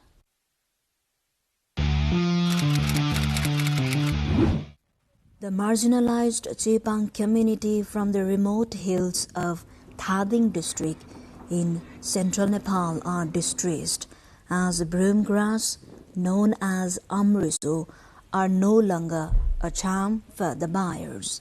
Once a lucrative source of income, the broom produced from amrisu, species of grass, are overshadowed by a demand of plastic or other imported type of brooms from India and China. The natural broom was a dependable source of income for the families which relied its sale before. For the Chepang, an indigenous group traditionally living a semi-nomadic lifestyle rooted in foraging and hunting, amrisu has long been synonymous with livelihood and survival. There was a time when they sold the broom grass equivalent of $250 to $700 in one season. But this year they appear less excited to go to the slopes of hills and harvest broom grass. In view of uplifting overall Chepang's lifestyle, the local level government in remote Thading has been assisting further sustainable development by encouraging them to grow broom grass in unused and barren hilly lands. पहिला sir तपाईको लगभग 30-35 हजारको हाराहारी हुन्थ्यो। अहिले तपाईको लगभग किन भने अरु कुचुली पेरेर हो कि न झाडुले पेरेर हो कि किन तपाईको अहिले चाहिँ कमै आछ के। Meanwhile, Chepang community lament that lack of market and promotion of local production from local traders are one of the barriers for the good earning. Nepal imports brooms primarily from India and China, which are its largest suppliers. Other import sources include Switzerland, Malaysia, and Indonesia.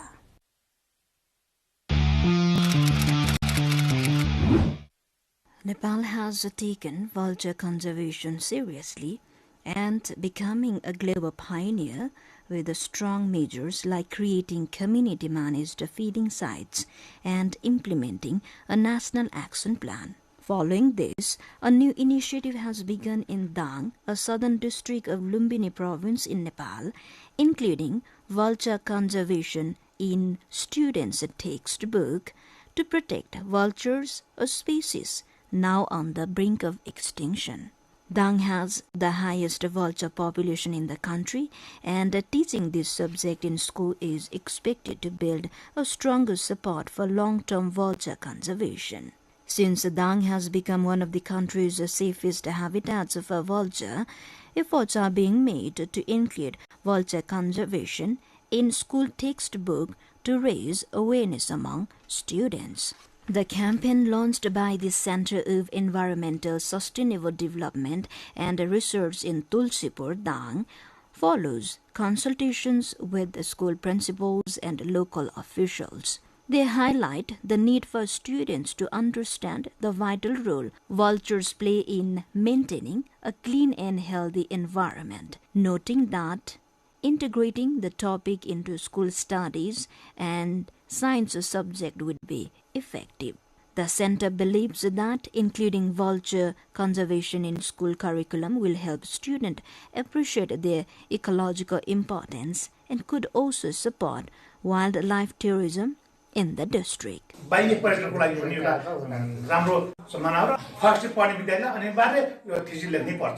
Tulsipur Mayor Tikaram Kharka meanwhile emphasizes the vulture protection is a shared responsibility and should not remain in local effort alone.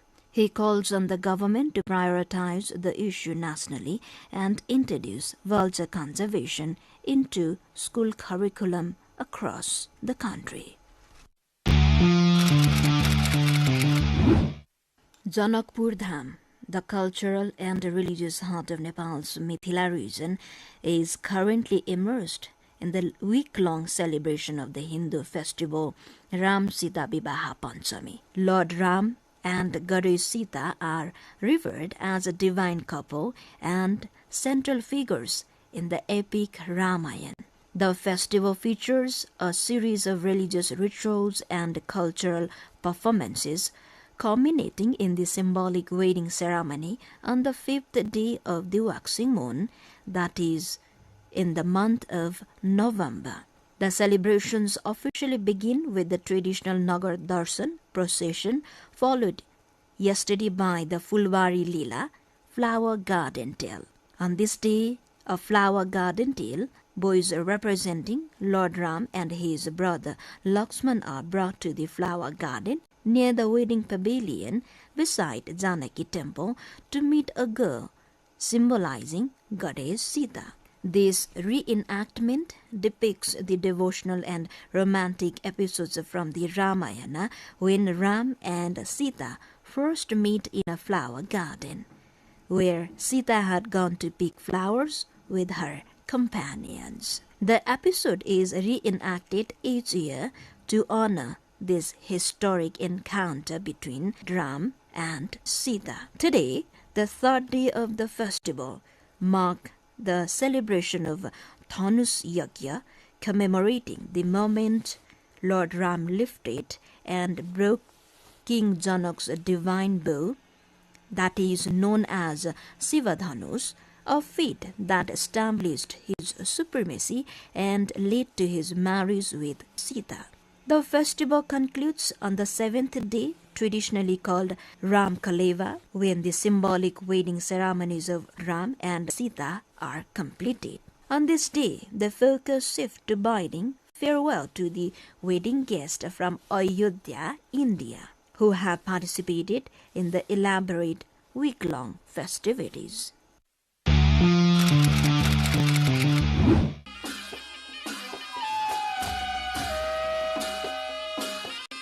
Recently, in the central hilly region of Nepal, Sangja, a new initiative has been launched to engage school-level students in preserving Nepal's traditional arts and culture alongside their regular studies. Panche Baja, a set of 5 musical instruments, is a traditional Nepali ensemble commonly played during auspicious ceremonies such as weddings. The set typically includes 5 distinct instruments: the tamko, kettle drum, the maha, large kettle drum, narsingha, a long horn-like instrument, sanahi, a pipe or oboe, and jhali, cymbals. This training program goes beyond cultural activities. It also a foundation for skill development and helps students build a more secure future. Learning new skills alongside academic has become a source of motivation, energy, and enthusiasm for the students.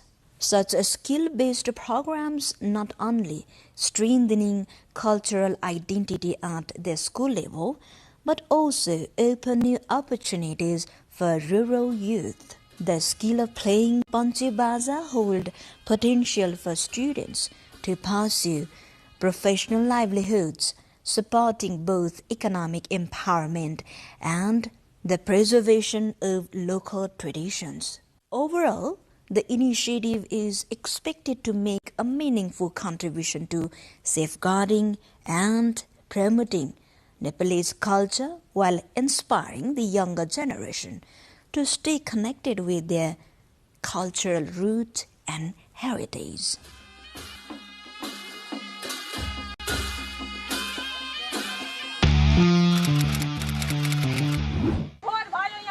तिमीलाई फोहोर भयो मान्यौ अब हामी मूर्ख मनुष्यको चेत आँखा खुलाइदेऊ तिमीले सत्य हामी अब तिम्रो पाउ पर्छौ 23-year-old Pramila Karki claims she had prophetic dream of 5 sacred stones. Later, upon excavation, the stones were found on the said site. Karki says the stones represent Panchakanya Devi or Mata Pathivara, revered goddesses in Hindu tradition. Since the discovery, the once quiet riverbank has turned into a bustling pilgrimage site, drawing hundreds of devotees and skeptics each day. While believers see a divine manifestation, others dismiss it as a superstition. Videos of Karki's claim and images of the stones have flooded social media, sparking heated debate and turning Panchakanya into a national trending topic. Authorities have stepped in to manage the growing crowds. Chairperson of Elam Municipality, Gopal Chauhan, says the local ward office will protect the site and form a committee to build a temple there. पूजा गरिँदैछ र यो स्थानीय सरकारबाट आयोजना भएको यो कार्यक्रम हो यसलाई स्थानीय सरकारले रेखदेख गरेर कार्यक्रम अगाडि बढाएर लिएर जानेछ. The area has already been named Panchakanya Devi Sacred Place after rituals and prayers of forgiveness were performed. Some locals who initially doubted Karki's story changed their minds after a snake considered sacred Hindu belief reportedly appeared during excavation. The area has already been named Panchakanya Devi Sacred Place after rituals and prayers of forgiveness were performed. Some locals who initially doubted Karki's story changed their minds after a snake considered sacred in Hindu belief reportedly appeared during excavation. Meanwhile, monks and spiritual figures from Nepal and India have also visited, offering differing interpretations of the event. For many, the stones have become more than an object of faith. They have turned a sleepy corner of Elam into a space where devotion, doubt, and digital media collide, leaving Nepal once again debating where the line between miracle and myth truly lies.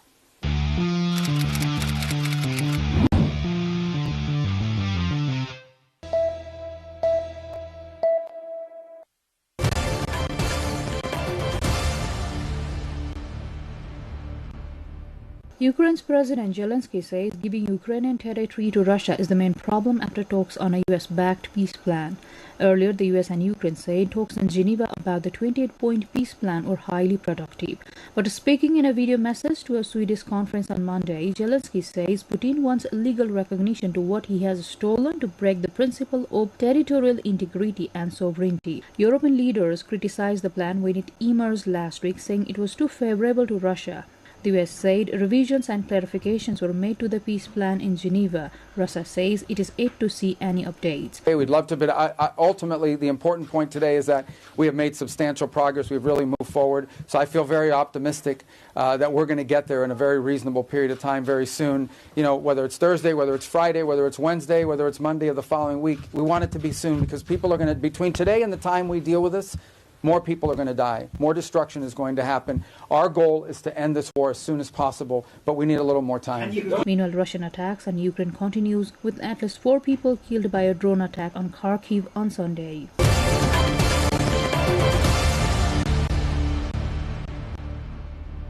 The United States has demonstrated that it lacks a serious negotiating stance regarding the Iranian nuclear issue. Iranian Foreign Ministry's spokesperson Ismail Baghai said at a press conference in the capital, Tehran. In response to the Iranian nuclear issue and the recent reports about US President Donald Trump's claim that negotiations between the United States and Iran are highly likely, Baghai said that the United States lacks a proper understanding of negotiations. Baghai also said that Iran had previously reached an understanding with the International Atomic Energy Agency (IAEA), clarifying how Iran would cooperate with the agency following US aggression against Iran. European nations such as Britain, France, and Germany undermined this process at the IAEA Board of Governors meeting, Iran said. Iran also hopes that the IAEA will adhere to its technical responsibilities and not allow political pressure from the United States and the European trio to force the agency to deviate from its professional development path.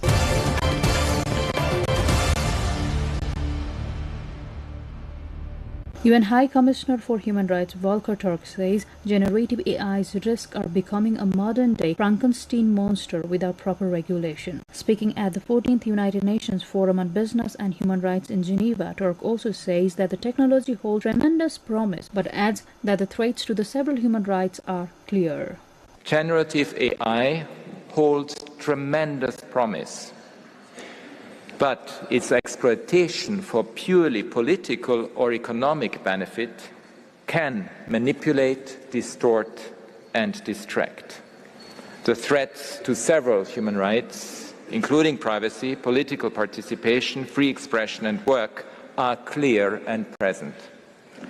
Without proper safeguards and regulations, AI systems have the potential to turn into a modern-day Frankenstein's monster.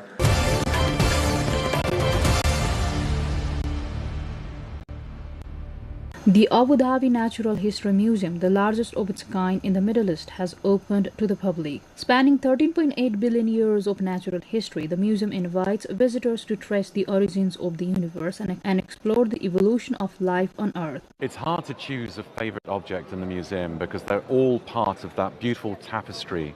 One of the first objects you meet when you enter the first gallery is the Murchison meteorite. The grains from which it formed contained material, solar grains, which are older than our solar system. It also contains amino acids and sugars, which are critical for life on Earth. These are the building blocks of proteins. So for me, that one object sums up the whole museum. One of the museum's most awe-inspiring exhibits is a space rock that fell in Australia in 1969 and carries the chemical seeds of life.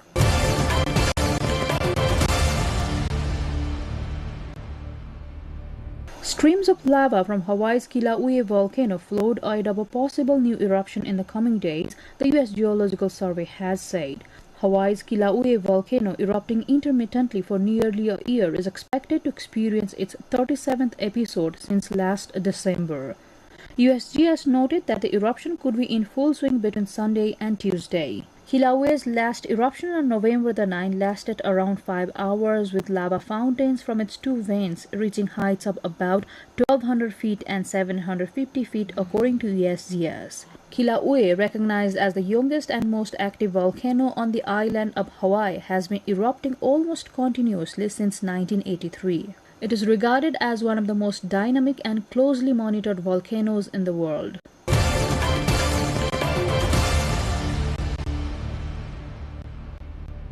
The population of endangered Yunnan snub-nosed monkeys in the Yunlong-Tianzi National Nature Reserve in southwest China's Yunnan province has risen to 350, reflecting steady growth and improved habitat conditions, according to a recent ecological survey. During the monitoring process, researchers observed that the monkey groups are in good health and highly active, even documenting their mountain crossing routes and behaviors. Located at the southernmost edge of the species known range, Yunlong-Tianzi is the only national nature reserve in China with the first-class protected Yunnan snub-nosed monkeys found this far south. The species was first discovered in the region's Longma Mountain area in June 1988, when only 50 to 60 were recorded. Since then, the reserve has steadily implemented an ecological corridor restoration project to connect its northern and southern sectors. A joint survey conducted in November by the reserve and several research institutions confirmed that the monkey's population has grown by about 300 since initial monitoring began.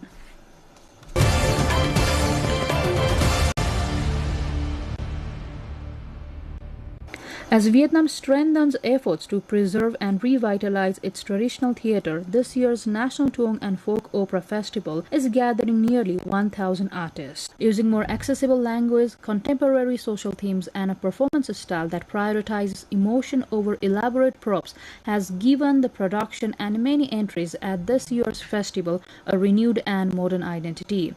As a result, the audiences are finding both the Tuong and folk opera more relatable. Kai Luon, Chio, and Tuon are merged into the National Theatre of Traditional Performing Arts. The unified management model allows resource sharing and standardized training while still preserving the distinct identity of each art form.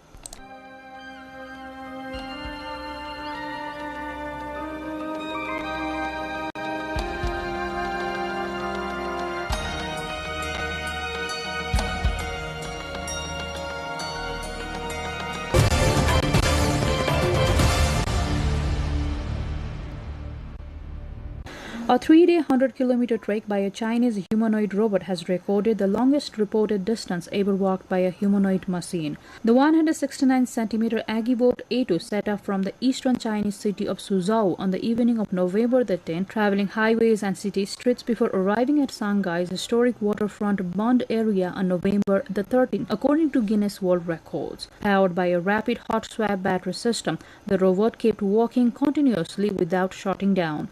Equipped with dual portable GPS and infrared depth sensors, the A2 navigated complex terrain including roads, breezes and narrow sidewalks while obeying the traffic rules.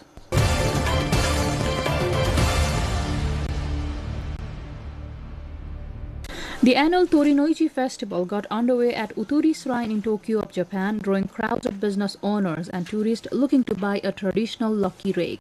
The festival dates back to the Edo period, which spanned from 17th to 19th centuries and is held across Japan each November on the days determined by the zodiac and lunar calendar. The event is one of the largest in the country, with lines of stalls selling ornate bamboo rakes called kumade. Available in range of sizes, the kumade are believed to help people rake in good fortune and prosperity for the coming year. They are decorated with ornaments such as gold coins and a red sea bream, as well as a hearse, the zodiac symbol for the next year. Some have ornaments modeled on Maiku Maiku, the official mascot of the 2025 World Expo in Osaka.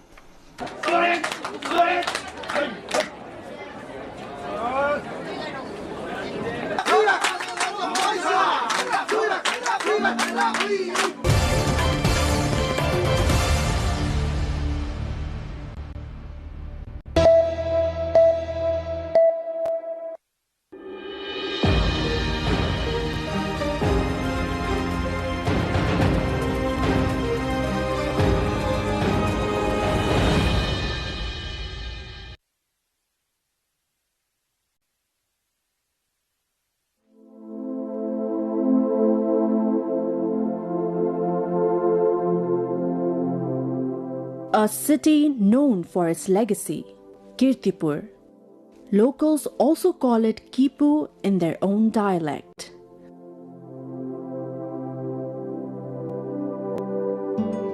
It is the largest ancient settlement after Kathmandu, Lalitpur and Bhaktapur.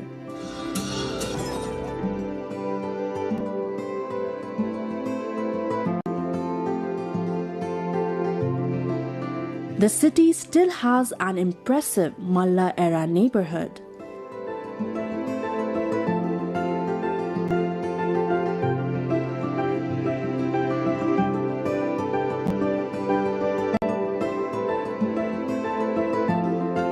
It is also home to Taudaha, the largest lake in the Kathmandu Valley. There are temples, monasteries, bihars, and stupas for both Hindu and Buddhist devotees, along with countless festivals and ritual celebrations that altogether give Kirtipur its distinct and special character. With its ancient Newar settlements, this place is a beautiful convergence of Newar culture and heritage.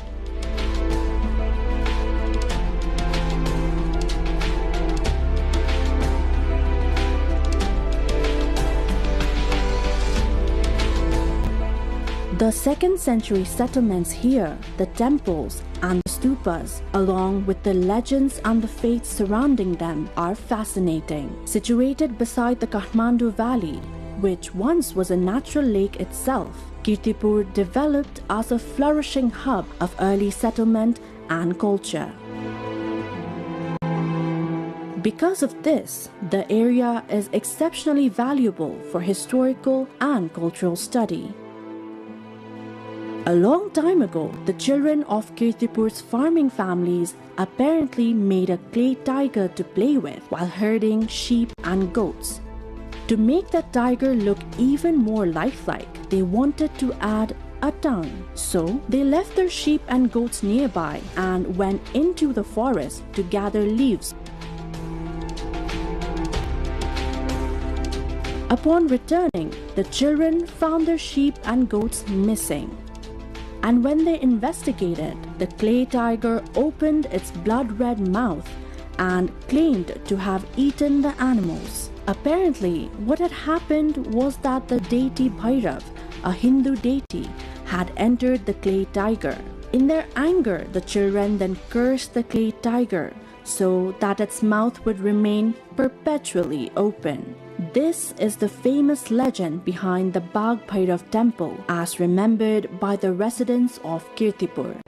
Bagh Bhairav is the revered deity of Kirtipur's residents. Situated in Kirtipur, this temple is accompanied by several smaller temples, many of which can be traced back to the 2nd century according to the historical records. Among them are temples dedicated to Yamaleshwar, Narayan, Bhavani Shankar, Ramchandra, Manavinayak, Vishwakarma, Sridhar Vishnu and Mool Ganesh, all of which were constructed in the 2nd century as per many inscriptions.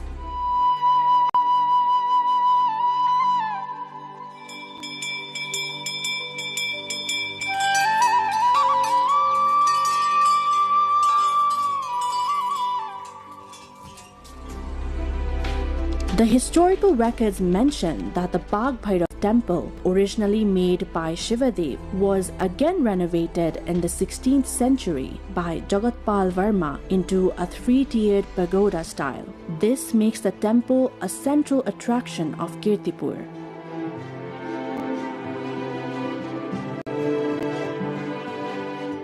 Most Newar settlements, which are one of Nepal's ethnic groups, are adorned with temples and stupas. So Kirtipur is home to countless temples and stupas as well, too many to count by hand. The Uma Maheshwar temple here is located at the highest point in Kirtipur. From here, one can take in panoramic views of the entire Kathmandu Valley.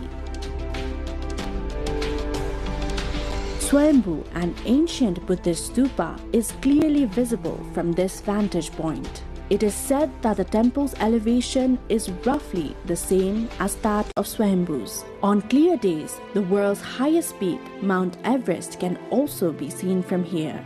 Uma Maheshwar, representing the Hindu deities of Shiva and Parvati in another form, is considered a symbol of family happiness and love. The temple's tiered roofs, its design, the surrounding houses, and the views are not only beautiful but also reflect its historical significance. It is an excellent place to explore and spend an entire day.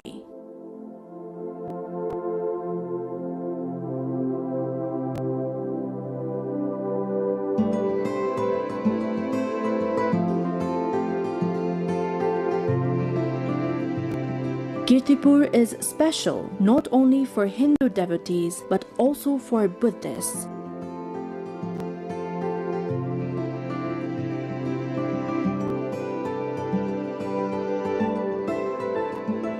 Its stupas and bihars are ideal for the study, research, and promotion of Buddhism.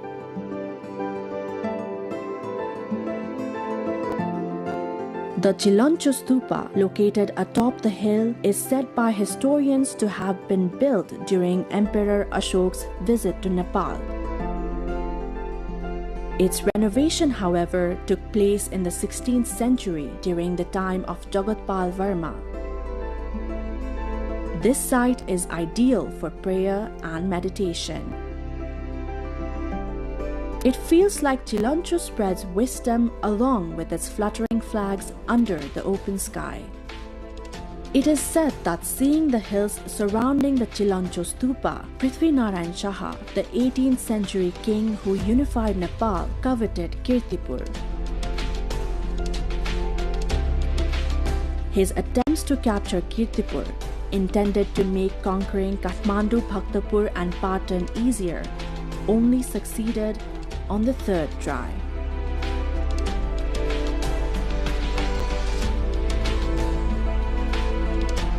किर्तिपुरको चाहिँ लोकेसनै अलिकति strategically एकदम महत्त्वपूर्ण लोकेसनमा छ हैन किनभने किर्तिपुर अब पृथ्वीनारायण शाहलाई पनि के लाग्यो भने किर्तिपुर यो डाँडाकोमा छ डाँडामाथि छ डाँडामा चाहिँ एउटा त्यति बेला चाहिँ किल्लाको रूपमा पनि थियो हैन त्यो भएको नालले चाहिँ किर्तिपुर जित्यो भने अरु चाहिँ सजिलै जित्न सकिन्छ भन्ने खालको पृथ्वीनारायण शाहलाई पनि लागेको थियो हैन त्यसले गर्दाखेरि उले चाहिँ काठमाडौँ भ्यालीलाई वा काठमाडौँ यो जुन तीनवटा सहर र यो भ्यालीलाई आफ्नो कन्ट्रोलमा राख्न अगाडि सबभन्दा पहिला किर्तिपुरमा कन्ट्रोल लिन सक्यो भने यहाँबाट चाहिँ अनि चाहिँ अरू एरियामा चाहिँ सजिलैसँग कन्ट्रोलमा लिन सकिन्छ भन्ने हिसाबले चाहिँ उसले चाहिँ यसलाई चाहिँ टार्गेट बनाएको हो। एउटा कुरा त यो स्ट्रेटेजिकली उचाइमा परेको हुनाले र यसमा पनि यहाँको कोर बस्ती भनेको चाहिँ डाँडाबाट माथि आउनुपर्ने र त्यति बेला तपाईँले सुन्नु भए पनि होला किर्तिपुर चाहिँ पुरा गढ पर्खालले घेरिएको थियो। त्यो घेरिएको हुनु र चाहिँ त्यहाँ चाहिँ 12वटा ढोकाहरू चाहिँ थियो र 12वटा ढोकाबाट मात्र प्रवेश गर्न सकिने त्यस्तो भएको हुनाले चाहिँ एउटा चाहिँ स्ट्रेटेजिकल्ली एउटा चाहिँ यो कोर्टको रूपमा वा चाहिँ गढको रूपमा चाहिँ विकास भएको पाइन्छ। फर्स्ट वारमा चाहिँ कालुपाँडे चाहिँ बर्ड भयो, कालुपाँडे मार्यो। त्यसपछि चाहिँ के भनाइ छ भने किर्तिपुरहरूले चाहिँ कालुपाँडेको टाउको बोकेर हैन त्यहाँ चाहिँ जात्रा गरेको हामी जित्यौँ भनेर जात्रा गर्यो भन्ने छ। अब त्यो हिस्टोरिकल्ली छ कतिको फ्याक्ट छ थाहा छैन। त्यसले गरेर त्यो भनेको चाहिँ त्यो पनि अब त्यो रिस्क त छ नि पृथ्वीनारायण शाहलाई। अनि अर्को के छ भने सेकेन्ड वारमा चाहिँ फेरि चाहिँ आफ्नै भाइको चाहिँ आँखा फुटिएको छ हैन। त्यसरी दुईपल्ट चाहिँ उसले चाहिँ एकदमै हार, त्यो पनि हार पनि एकदमै हार मात्र होइन, त्यो अब कालुपाँडेको टाउको बोकेर हैन पुरा खुसियालले मनाउनु भनेको त्यसले गरेको चाहिँ एकदमै त्यो ह्युमिलिएट भएको कारणले गर्दाखेरि पछि जब ऊ सत्तामा आयो भए चाहिँ जब उसले कन्ट्रोलमा लियो उसले चाहिँ बर्बर तरिकाले नै यो किर्तिपुरहरूलाई पनि दुःख दिनुपर्छ भनेर दुःख दिएकै हो। This stupa houses the Pancha Buddha, the depiction of 5 knowledge of Buddha. Facing east is Akshobhya, mounted on an elephant and with earth-touching gestures. Facing south is Ratnasambhav, mounted on a horse and showing the Varad Mudra, which is a gesture of generosity and granting boons. Facing north is Amitabh, seated on a peacock in the meditation mudra, symbolizing infinite light and compassion. Facing west is Amogha, seated on a Garud with the Nag hood in Abhay Mudra, a gesture of fearlessness and protection. At the center sits Vairochan, mounted on a lion and invisible, imparting profound knowledge of Buddhism. The presence of these 5 Buddhas is believed to guide those who have lost their way, whether it is in spiritual seeking or in travel. The stupas, vajras and stone statues here are enchanting, capable of captivating visitors for hours.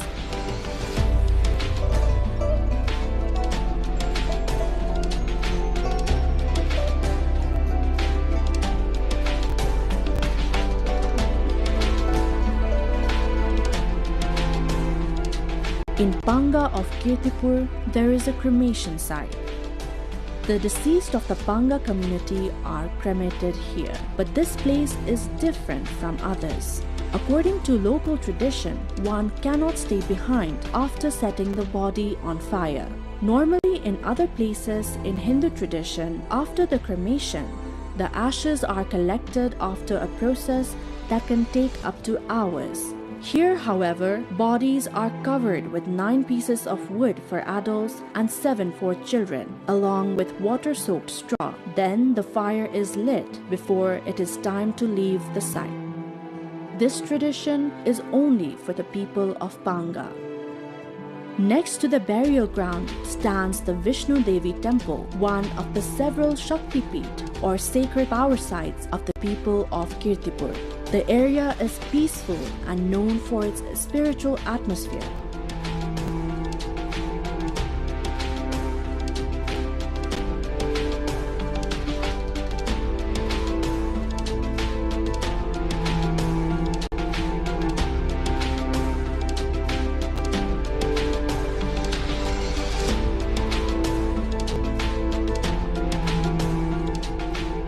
Kirtipur is not only famous for its monasteries and chaityas, it is also rich in history and culture.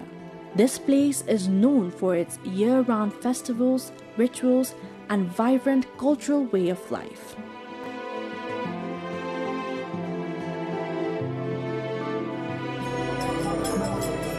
Among the important festivals are the Satgaunle Jatra, Gai Jatra, Bagh Bhairav Jatra, and Indrayani Jatra.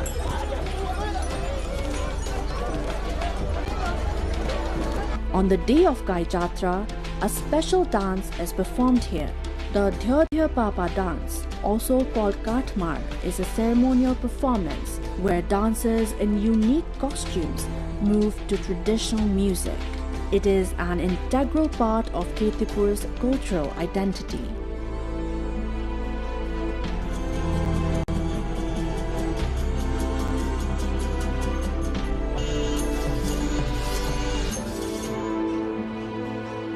Here, visitors can also find various hotels, homestays, and Newari restaurants.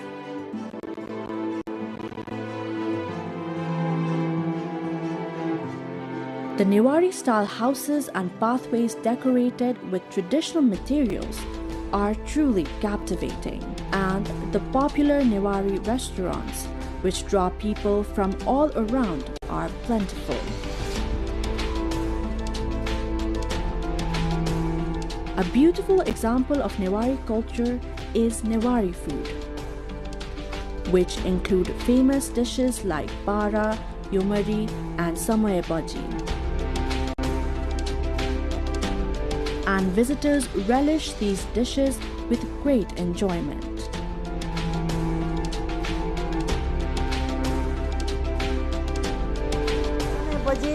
अनि अरु भनेको यो सफु मिजा पनि विशेष मान्छेले रुचाउने समय बजी बारा विभिन्न मान्छे पछि फरक छ तर विशेष चाहिँ समय बजी सफु मिजा भेरे आउनुहुन्छ अनि छाङ रक्सी विशेष यहाँको गहना जस्तै नै नेवालानामा यहाँको छाङ रक्सी भनेको एकदमै ओरिजिनल हैन ओरिजिनालिटी भएर चाहिँ मान्छेहरु यहाँको खानामा या छाङ रक्सीमा पनि कुनै मिसावट नभएको चाहिँ प्रुफ भएर चाहिँ सबै मान्छे छाङ खानाको लागि पनि आउनुहुन्छ समय बजीमा अब 12 थरी छन् हैन त्यो पनि हाम्रो शरीरको अर्गानिकमा सबै ठाउँमा चाहिँ सबैमा चाहिने हामी यो विशेष हाम्रो चाहिँ एउटा चाहिँ के भनौं शुभ दिनमा चाहिँ हामी यो पूजा सजा गरेर समयबजी खाने चलन छ नि यो खाली पेटमा हैन त्यो भनेको एउटा राम्रो स्वास्थ्यको लागि एकदमै राम्रो समयबजी भयो अनि भोज चाहिँ हाम्रो एकदमै वैज्ञानिकता हैन अब एकदमै राम्रो तरिकाले चाहिँ नेवारी भोज चाहिँ खुवाउने गर्छौं हामी विशेष यहाँदेखि यो पाचन शक्तिलाई पनि एकदमै ध्यानमा राखेर चाहिँ यो पछि यो भनेर तातो चिसो मिलाएर चाहिँ अन्त्यसम्म चाहिँ खुवाउने चाहिँ एकदमै शरीरको लागि चाहिँ scientific proof नै छ के हाम्रो खानामा चाहिँ. Just before entering Kirtipur, you arrive at another beautiful spot, Taudaha. Known for its environmental, cultural, and religious significance, this pond stretches about 500 meters in length and 400 meters in width. It is said to be shaped like a funnel.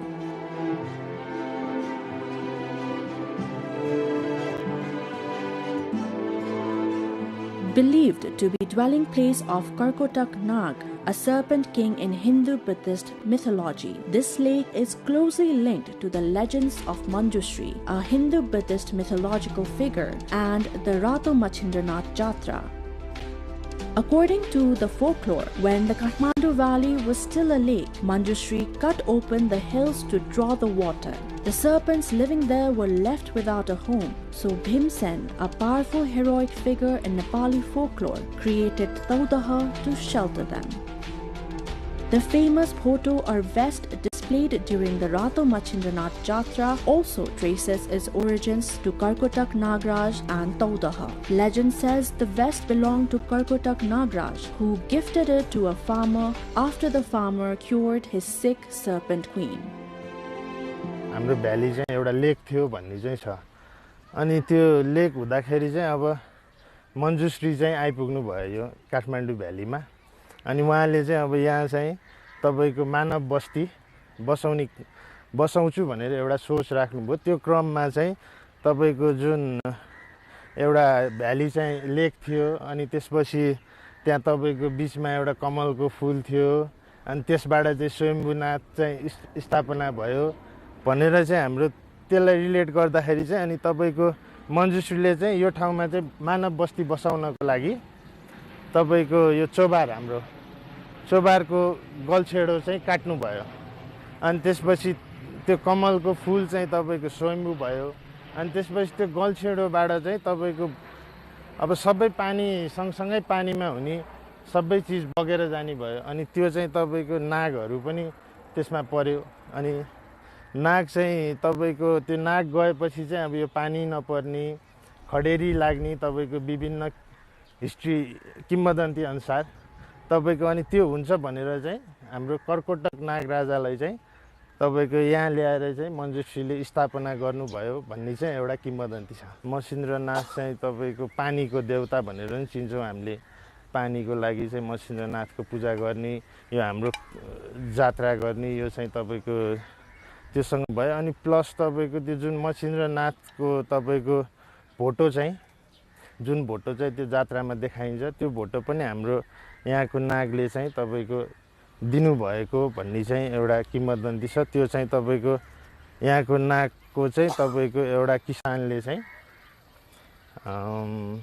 उपचार गरिदिनु भएको थियो आँखाको अनि त्यो उपचार गरिदिएपछि चाहिँ त्यो चाहिँ तपाईँको एउटा गिफ्ट यो भोटो चाहिँ तपाईँलाई भनेर किसानलाई दिनुभएको थियो र त्यो किसान चाहिँ तपाईँको काम गर्दा गर्दै खेतमा बारीमा एउटा काम गर्दा गर्दै तपाईँको त्यो भोटो राखेर तपाईँको काम गरिरहँदाखेरि चाहिँ एउटा भूतले चाहिँ तपाईँको त्यो भोटो चोरेर लग्यो अरे अनि त्यसपछि त्यो भोटो चाहिँ तपाईँको चोरेर लाँदाखेरि अनिखेरि त्यो खोज्दाखेरि अब कहीँ पत्ता लागेन अनि एक दिन चाहिँ यही जात्रामा तपाईँको जात्रामा गइराख्दाखेरि चाहिँ तपाईँको त्यो भोटो लगाएर आएको चाहिँ देखेर त्यो किसानले अनि मेरो भोटो भनेर त्यहाँ अब वार भयो भनौँ न अनि त्यसपछि त्यो भोटो चाहिँ अनि त्यसपछि त्यहाँ जस मसिन्द्रनाथले चाहिँ लिएर यो चाहिँ प्रमाण जसले ल्याउन सक्छ भोटोको मेरो हो भनेर उसैको हुन्छ यो भोटो भनेर चाहिँ तपाईँको त्यो मसिन्द्रनाथको जात्रामा चाहिँ हाम्रो त्यो भोटो देखाउने चलन छ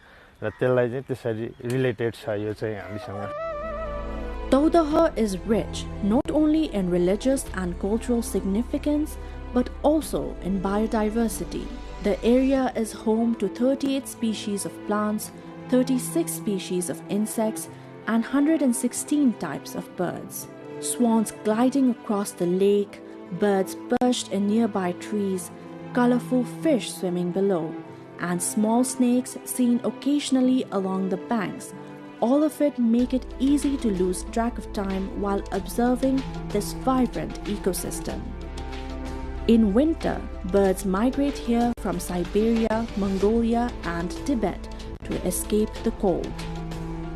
Species such as lahari, kalihas, khoya, malak, and birds like great cormorant and Indian pond heron are also found here at Taudaha.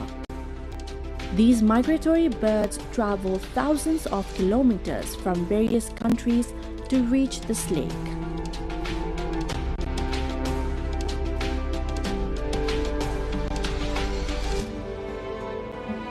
As a wetland area, Taudaha hosts water, land, vegetation, aquatic animals, amphibians, and other wildlife all in one place. For this reason, the lake attracts everyone from casual tourists to students conducting research. स्वदेशी पर्यटकहरू चाहिँ महिनामा मैले भन्नुपर्दा एभरेजमा भन्छु हैन 10 देखि 15,000 सम्म आउनुहुन्छ विदेशी पर्यटकहरू पनि आउनुहुन्छ 500 देखि महिनामा 1000 सम्म आन्तरिक पर्यटकहरू आउनुहुन्छ अनि हाम्रो यो पुष माघ जुन जाडो सिजन हुन्छ नि त्यसमा चाहिँ बच्चाहरूको यो शैक्षिक भ्रमणमा आउने बच्चाहरू चाहिँ धेरै त्यो सिजनमा चाहिँ धेरै बच्चाहरू ल्याउनुहुन्छ अनि अघि पछि पनि हाम्रो शैक्षिक भ्रमणमा बच्चाहरू स्कुलबाट पनि आउनुहुन्छ अनि प्लस यो अब कलेजका विद्यार्थीहरू जुन इन्भाइरोमेन्ट साइन्स पढ्ने विद्यार्थीहरू हुन्छन् हैन त्यस्ताहरू पनि अब यो पानीको माछाको इनेरको पनि रिसर्च गर्न पनि विद्यार्थीहरू आउनुहुन्छ यहाँ नेपालीलाई चाहिँ पर पर्सन 30 रुपैयाँ छ विदेशीलाई 50 रुपैयाँ अनि हाम्रो जुन स्कुल कलेजबाट शैक्षिक भ्रमणमा आउनुहुन्छ नि उहाँहरूलाई चाहिँ हामीले 50% डिस्काउन्ट दिन्छौँ।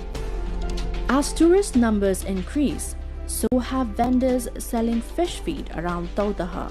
These traders who stay around the lake from morning to evening occasionally also encounter snakes. But believing the snakes to represent Karkotak Nagraj, the traders drive them away by just burning incense.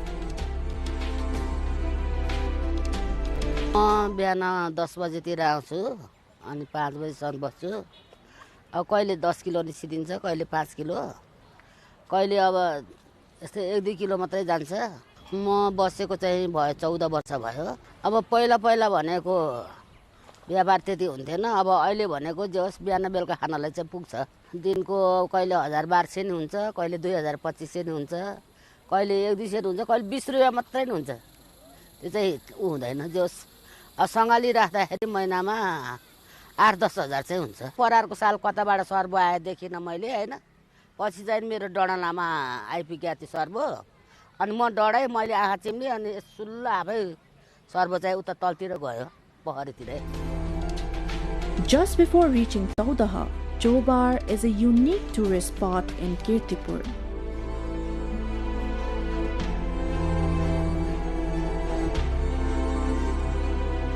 Manjushri Park here is one of the popular picnic destinations.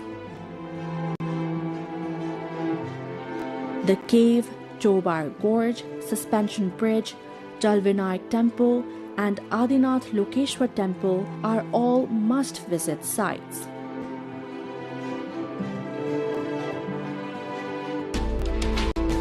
This gorge is said to be where Manjushri cut the hills to drain water from the Kathmandu Valley, making it suitable for human settlement. Therefore, this place holds historical and mythological significance.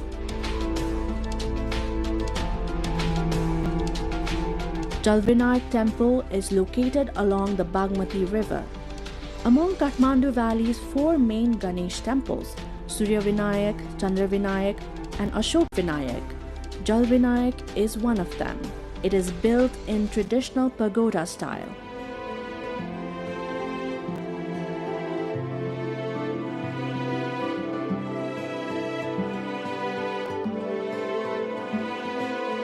Toran or archways, tudal or roof struts, and gajur or pinnacles enhance its architectural beauty. So this temple is significant both for religious faith and for historical and architectural value.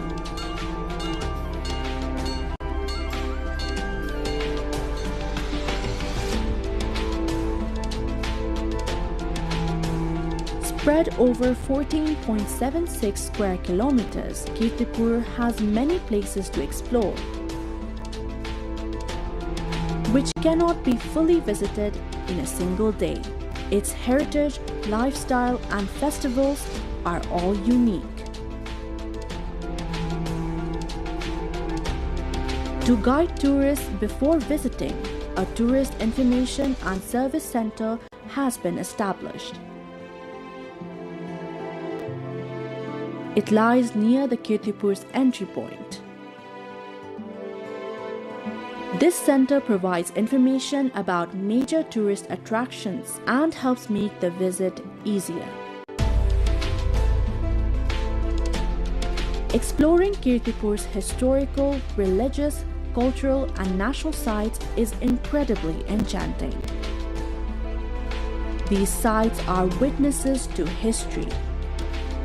For research and study, visiting Kirtipur is essential.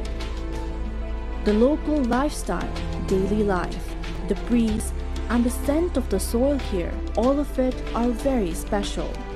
In modern times, as ancient civilizations threaten to vanish, Kirtipur strives to maintain its ancient identity. Its monasteries, temples, chaityas, ponds, markets, and even the language reflect this heritage. Kirtipur is not just a tourist destination. It offers experiences of meditation and knowledge, and of peace and beauty. Its stories and hospitality attract everyone. To witness and feel the unique confluence of history, culture and nature, visiting Kirtipur is a must, not just once, but again and again.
Bagmati प्रदेशका जिल्लाहरूमध्ये सिन्धुपाल्चोक पनि एक हिमाली जिल्ला हो।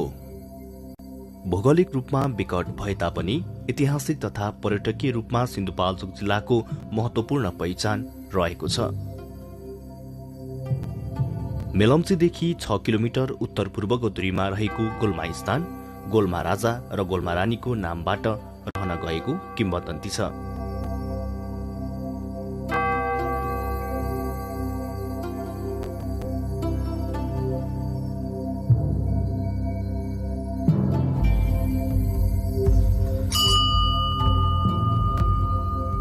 परापूर्वकालको ईटा, ढुङ्गे धारा, सुन बनाउने ढुङ्गा देख्दा जो कोहीलाई पनि वास्तविकताको अनुभूति हुन्छ।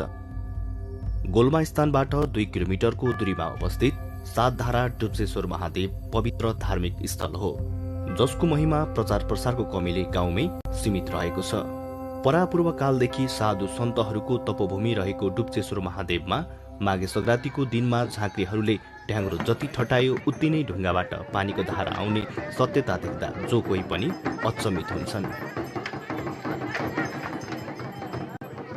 यसैगरी लामाउडार 7 धारा डुब्सेश्वर महादेवबाट 2 किलोमिटरको दूरीमा पर्दछ।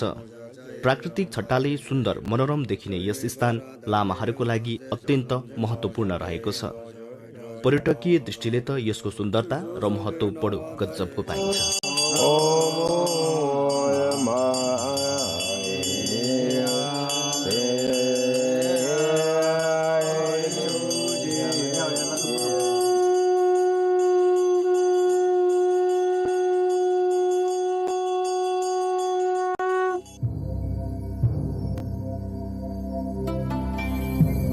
सिन्धुपाल्चोक जिल्लाकै विशाल खुलाचौर रहेको यो गुफा डाँडा पर्यटकलाई आनन्दित तुल्याउने एक प्रमुख स्थान हो, जहाँ सिन्धुपाल्चोक जिल्लाकै पहिलो विमानस्थल बनाउन सकिने सम्भावना रहेको छ। 77 वटै जिल्लाहरूको नाममा झण्डा गाडिएको यस ठाउँमा जिल्लाकै गौरवान्वित जलवायुको प्रतिमा रहेको छ।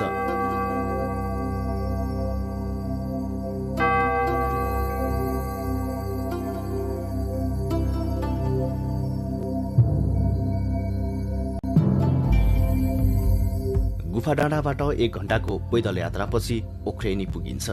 सिन्धुपाल्चोक जिल्लाको इन्द्रावती गाउँपालिका वार्ड नम्बर 1 मा उपस्थित ओख्रेनी गाउँ सामुद्रिक सतहबाट 2253 मिटर उचाइमा रहेको छ। ओख्रेनीबाट पूर्वमा गौरी शंकर हिमाल, दक्षिणमा दक्षिणकाली मन्दिर, पश्चिममा गणेश हिमाल र उत्तरमा तीनचुले हिमाल रहेको छ। शेर्पा जातिहरूको बाहुल्यता भएको ओख्रेनीमा टिम्मुरको तेल तथा चौरीको छुर्पी स्थानीयहरूले उत्पादन गर्ने गरेका छन्।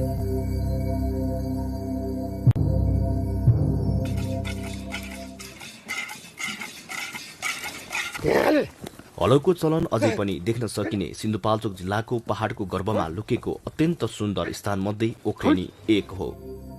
नेपालका पहाडी कुना कन्दराहरू आफ्नो सुन्दरता यसै गरी लुकाएर बसेका छन्। त्यो सुन्दरता उजागर गर्ने दायित्व तपाईँ हामीको हो। ओख्रेनीबाट 1 घण्टाको उकालो चढेपछि नौलिङ्गेश्वर महादेव पुगिन्छ। जनै पूर्णिमाको दिन यस स्थानमा वर्षेनी भव्य मेला लाग्ने गर्दछ। ग्याल्पो लोसारको दिन यस ठाउँमा शेर्पा समुदायले आफ्नो परम्परा अनुसार नाचगान गर्दछन्।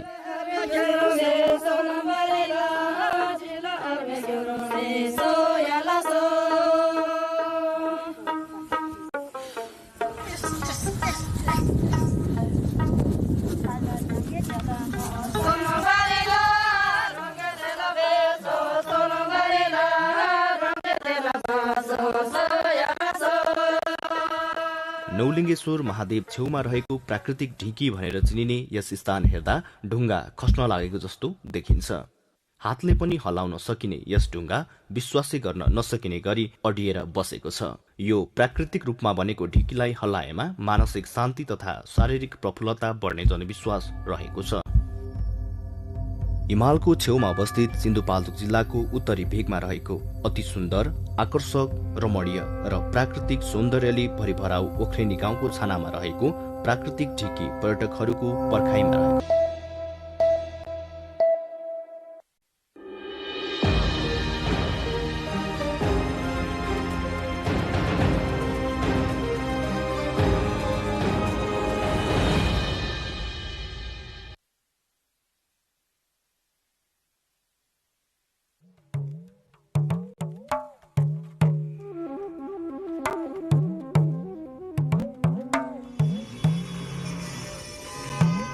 They say that life is all connected, even the most remote of animals and humans.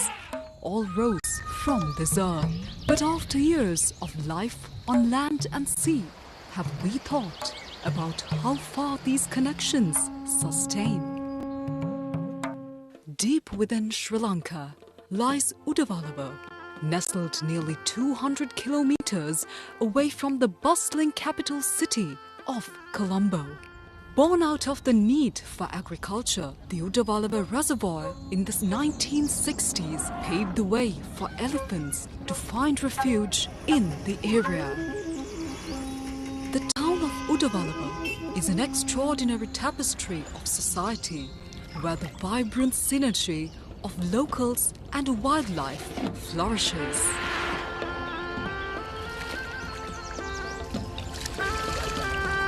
A town where a national park, agricultural land, an elephant transit home, and a community all exist in their harmony. As the sun rises over the serene Udavalava National Park, the people who call this place home embrace a livelihood intricately woven with nature's splendor. Resources are shared among the people of Udavalava and elephants alike. They thrive by building and trading monuments of culture around the world of elephants. Today in the morning we make the safari, like 4 hours on the jeep, and it was actually really nice. We saw some elephants. We really enjoyed. Among the cherished traditions in Sri Lanka, passed down through generations, is the awe-inspiring Gajaga Vannama, a mesmerizing dance performance that showcases the elegant spirit of elephants, honoring their grace and power in Sri Lankan heritage.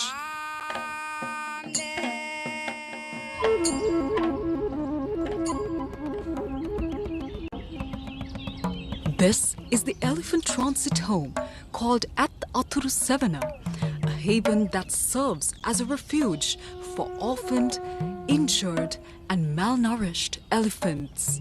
This is where we found the enchanting tale of Namal.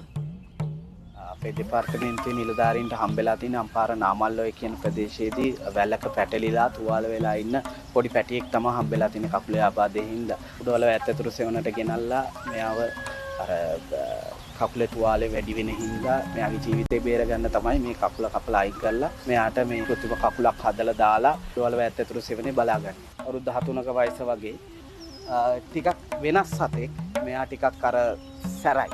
ටිකක් සාමාන්‍ය අනිත් අයට වගේ එහෙම කිට්ටු වෙන්න අමාරු. පුරු වෙච්ච එක්කෙනෙකුට දෙන්නෙකුට වගේ තමයි මෙයත් එක්ක ගනුදෙනු කරන්න පුළුවන්. දොවලව මේ ආශ්‍රිත ප්‍රදේශයට ලොකු සම්පතක්. මොකද මේ වගේ සතෙක් මුළු ලෝකේ කොහෙවත් නැහැ. මොන ජීවිත අවදානම හරි මොන දේ තිබ්බත් අර ගොඩක් මම කැමති මේ සතාව බලා ගන්න. මොකද මේ එහෙම කවුරුත් නැතුව ගියොත් මේ සතා තවත් අසරණ වෙනවනේ. Like Namal, all these gentle giants receive the loving care and attention they so desperately need at this elephant transit home located close to the national park.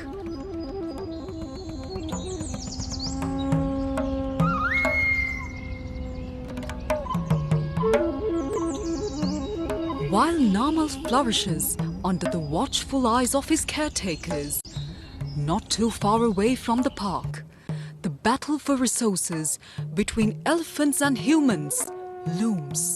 වයින් නැති කාලෙට ඒ කියන්නේ පැවුම් කාලේට අනිවාර්යෙන්ම එනවා වැඩි. ඒ වෙනකොට උන්ටක් කන්න දෙයක් නැහැ. ඉතින් උනුත් මේවට එනවා. කියන්නේ අපි ඉතින් එලවනවා. ඉතින් කරදරයක් වෙන්නේ නැහැ දැනුවත් වෙනා. උන්ටත් ඉතින් අපිත් උන් එලවනවා. උන් එනවා. ඉතින් වගා වලට පයින්නවා. දිගටම ඒක තමයි ඉතින් වෙන්නේ. 6 වෙනකොට 6 7 වෙනකොට අනිවාර්යෙන් බහිනෝමයි යලි මේවට. කොටු හිටවනවා, කෙසෙල් ඔක්කොම ඉතින් කඩා කප්පල් වල දාලා උන්ගේ කැලේ වුණාට ඉතින් අපි ගොවිතැනක් කරගන්න මේකට ආයේ. ගොවිතැන් බතක් කරගෙන ඉතින් අපි ඉන්නෝට ඉතින් තරහයි ඉතින් මොනව කරන්නද? අලියා! අලියා!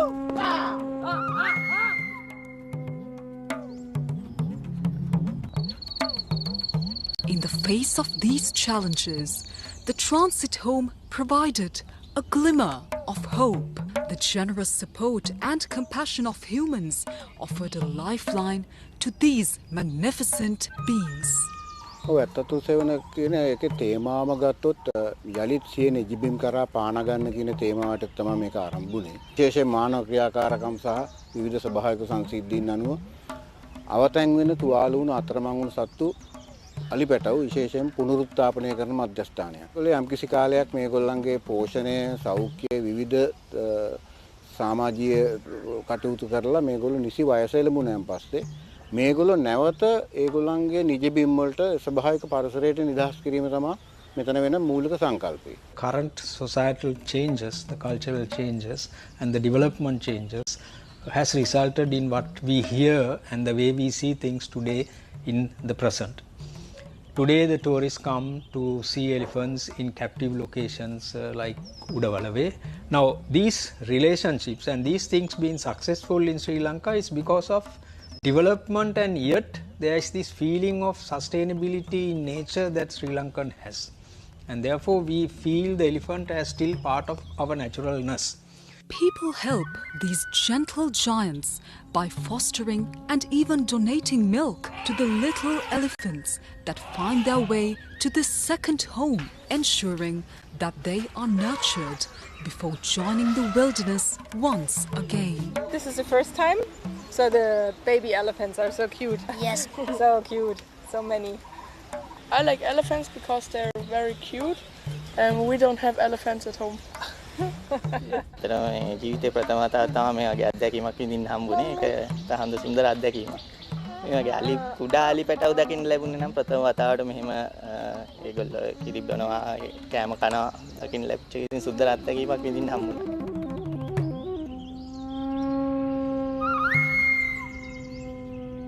The opportunities to see the wild animals and to be with nature and to be in nature is amazing. Absolutely amazing.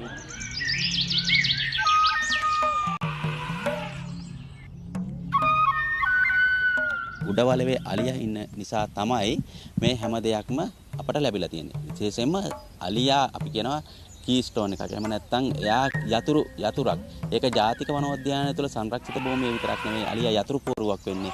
අලියා සංරක්ෂිත ප්‍රදේශයෙන් පිට පරිබාහිර මේ ගම්මාන වලටත් මේ අලියා යතුරු පුවරුවක් වෙනවා. මොකද මේ යතුරු කැරැල්ලේ ප්‍රධාන යතුරු නැති වුණොත් මේ ගම වැටෙන්න පුළුවන්. විශේෂයෙන්ම ඍජු හා වක්‍ර රැකියාවල් 10000කට ආසන්න ප්‍රමාණයක් මේ වෙද්දී උඩවලව ආශ්‍රිතව උඩවලව ජාතික වනෝද්‍යානය ආශ්‍රිතව සංචාරක කර්මාන්තයට දායක වෙනවා. And amidst the serene landscapes of the Udawalawa National Park, tourism flourishes. Visitors from around the world are welcomed to witness the grandeur of elephants in their natural habitat, forging a profound and everlasting connection with nature and Sri Lanka. Yet, the true essence of sustainability lies beyond the surface, entwined with the very existence of these gentle giants. The national park's incredible. So many elephants.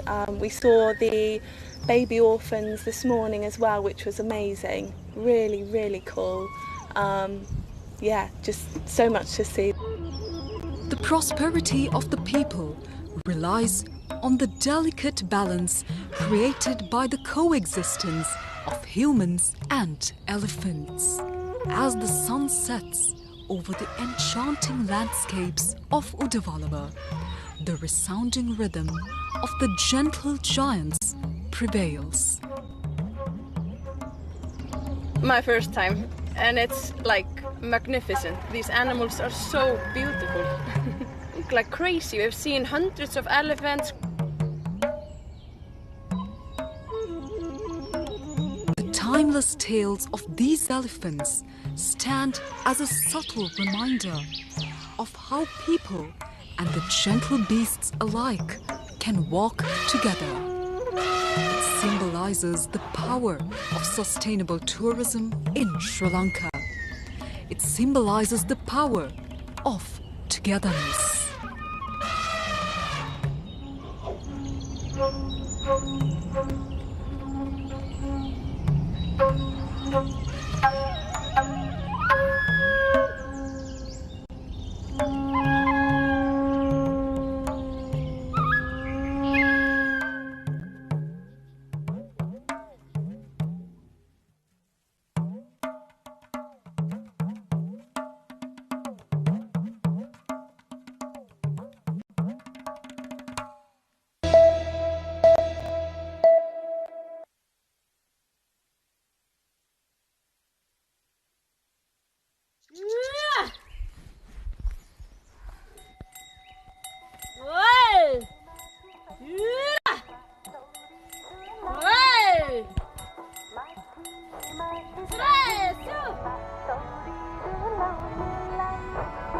प्राकृतिक, धार्मिक तथा सांस्कृतिक रूपमा धनी शैलुङमा तपाईलाई हार्दिक स्वागत छ। यहाँको भौगोलिक इतिहास निकै आश्चर्य लाग्दो छ। प्रथम बुद्ध साङ्गेले स्वर्गबाट झरेर प्रवचन दिनुभएकाले पहिले यस ठाउँलाई साङ्गेलुङ भनिन्थ्यो। पछि अपभ्रंश भएर शैलुङ भनिएको हो। यस ठाउँमा 5औं बुद्ध पद्मशम्भ बाएर लामो समय तपस्या गर्नुभएको किम्वदन्ती छ। हिन्दू धर्मको कहावत अनुसार पहिला ऋषि मुनिहरू यहाँ आएर तपस्या गर्थे। कलियुग सुरु भएपछि पाप देख्न नपरोस् भनेर प्रत्येक ठाउँमा ऋषिमुनि अलग भए र यी ठाउँमा थुम्का निस्किए। तपाई हामी अहिले यस्ता 108 वटा भन्दा बढी अवलोकन गर्न सक्छौं।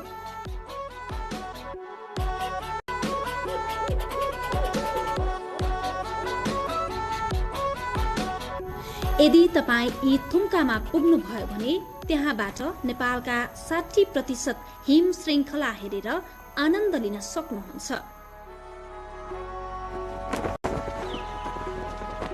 महालङ्गुर, रोलबालिङ, अन्नपूर्ण हिम श्रृङ्खलाहरू तपाईलाई हेरेर चम्किनेछन्।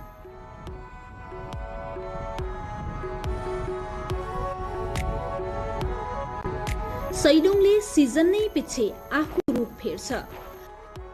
तपाईँ हिउँदमा आउनुभयो भने हिउँसित खेल्न सक्नुहुन्छ।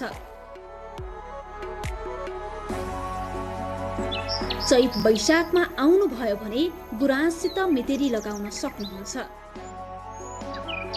सैलुङमा तपाईँ 100 भन्दा बढी जडीबुटीको अध्ययन गर्न सक्नुहुन्छ।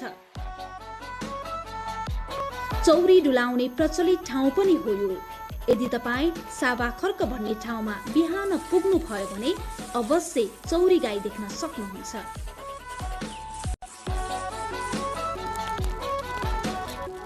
चौरी गोठमा पोसिलो चौरीको दुध पिउँदाको आनन्द अनि यहाँको छुर्पी तपाईँ अवश्य बिर्सनुहुन्न। लेकाली भेग भएकाले यहाँको अन्नबालीमा पनि विविधता देख्न सकिन्छ। 6 महिना लगाएर फल्ने यहाँका आलु मुडे लगिन्छ। यहाँबाट प्रचलित मुडेको आलु तपाईँ कहाँ आइपुग्छ। सैलुङको सांस्कृतिक विविधता पनि तपाईलाई रोचक लाग्ला। यहाँ बहुजातीय समाज छ।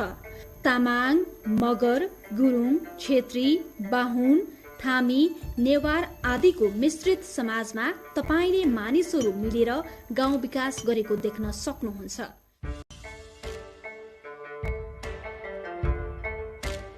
अझै तपाईलाई साहसिक खेल मन पर्छ भने यहाँका गुफाहरूले तपाईलाई पर्खिरहेका छन्। यस्तो रोमाञ्चक ठाउँ काठमाडौँबाट 120 किलोमिटर दूरीमा मात्र छ।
Energy Minister says bilateral agreement with India on energy saving Nepal 120 million rupees.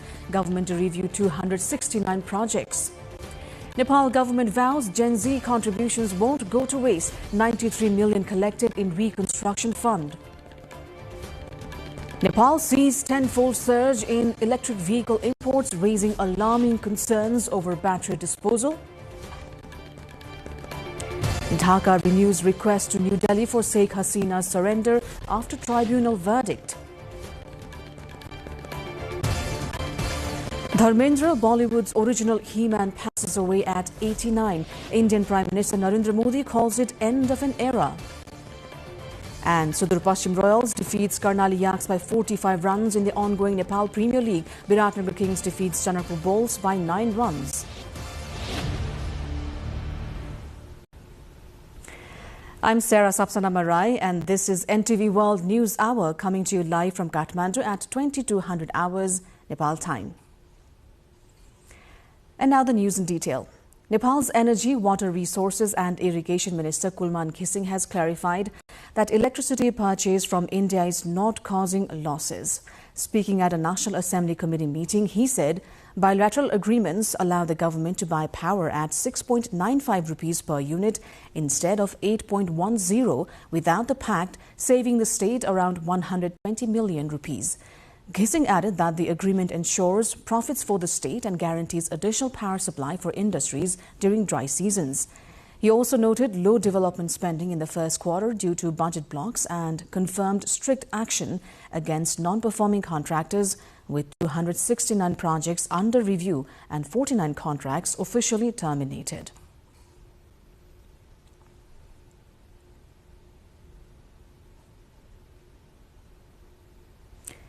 The Nepal government has said it is committed to ensuring the contributions of the post-Zenzi movement are not in vain. Communications Minister Jagdish Kharel, speaking in his home district of Dolakha, urged political parties to uphold their national responsibilities and address the spirit of the protests. In a parallel move, the government's Physical Infrastructure Reconstruction Fund has already collected 93 million rupees to rebuild structures damaged during the unrest. Major contributions include 10.1 million from Life Insurance Corporation and 7.5 million from employees and companies associated with F1 Soft International, eSewa and PhonePe, reflecting both public and private support for reconstruction.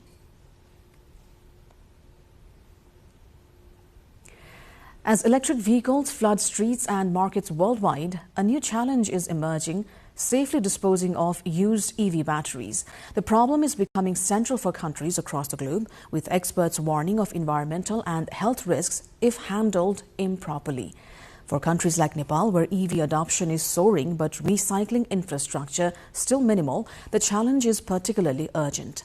Later in our cover story segment, we'll take a closer look at the numbers, trends, and solution to this growing concern. The Bangladesh government has formally renewed its request to India for the surrender of ousted Prime Minister Sheikh Hasina. The appeal comes days after Bangladesh's International Crimes Tribunal sentenced Hasina and former Home Minister Asaduzzaman Khan Kamal to death for crimes against humanity linked to protests in July-August last year. Following the verdict, Dhaka urged New Delhi to hand over both convicts without delay. Amid rising unrest in Bangladesh, Sheikh Hasina has been residing in India, highlighting escalating tensions between the two countries.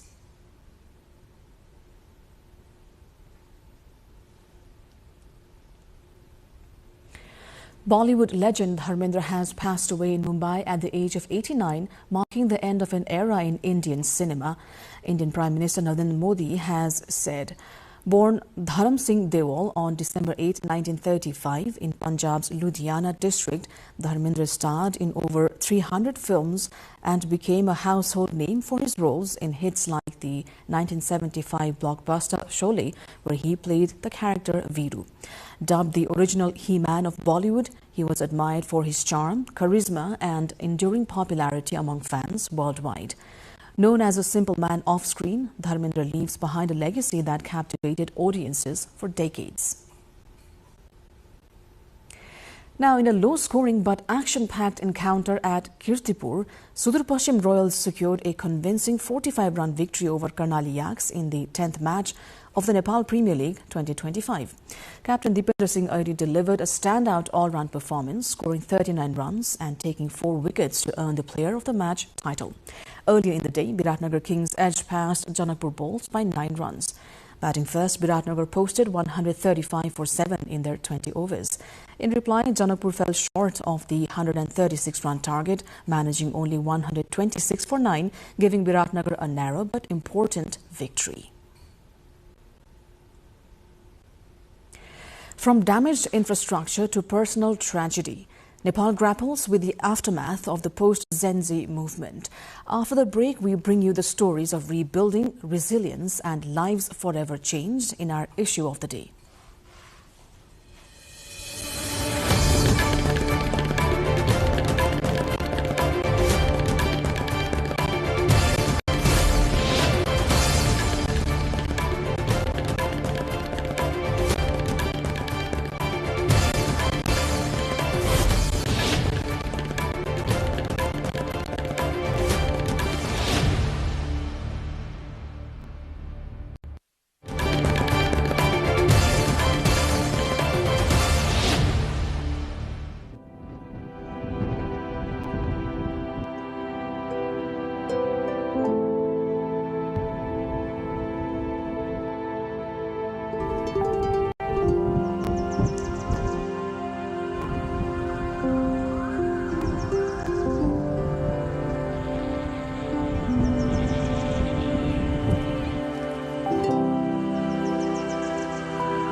You're watching NTV World and this is News Hour.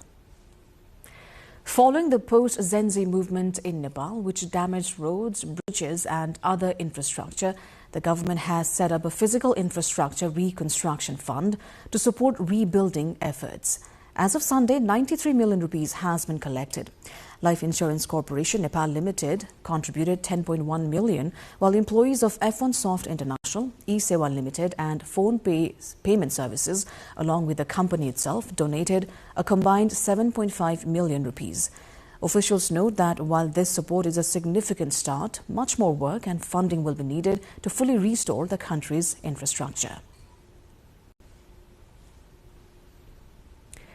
The Kathmandu District Police Office has said it has registered 104 complaints related to Zenzi protests on 8th and 9th of September.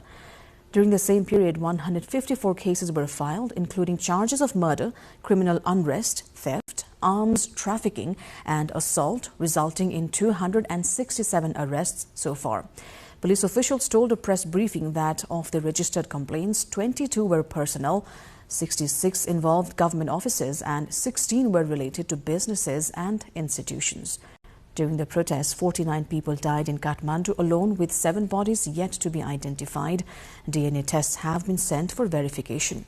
Authorities have also documented damage at 228 sites, recovered 83 weapons and returned 59 escaped detainees, underscoring the ongoing efforts to restore law, order and public safety in the capital.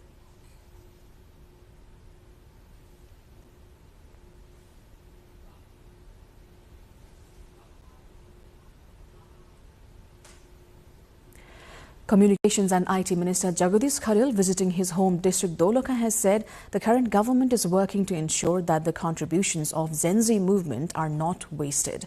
The minister urged all political parties to fulfill their national responsibilities and emphasized prioritizing quality education, technological reforms and good governance. जेन्जीहरूले उठाएका मागहरू हामी पूरा गर्न हाम्रो तन मन वचन र कर्मले हामी लाग्ने छौं। त्यसमा कम्प्रोमाइज हुँदैन र कति सक्छौं हाम्रो इमानदारी प्रयास रहन्छ, किनभने हामीलाई लोभ लालच छैन। हामी करोडौं रुपैयाँ खर्च गरेर सांसद बनेर मन्त्री बनेको पनि होइन। After more than 2 months of disruption caused by unrest linked to the post-Zenzi movement, the Maulakali cable car in East Nawalparasi, Nepal has resumed operations. The service, halted since September 9 due to damage from protests, has been fully restored following extensive repairs by Austrian engineers from Doppelmayr. The September protests led to vandalism and fire at the cable car's bottom station, destroying offices, furniture and technical equipment. Service was only possible after specialized engineers rebuilt and thoroughly tested the system.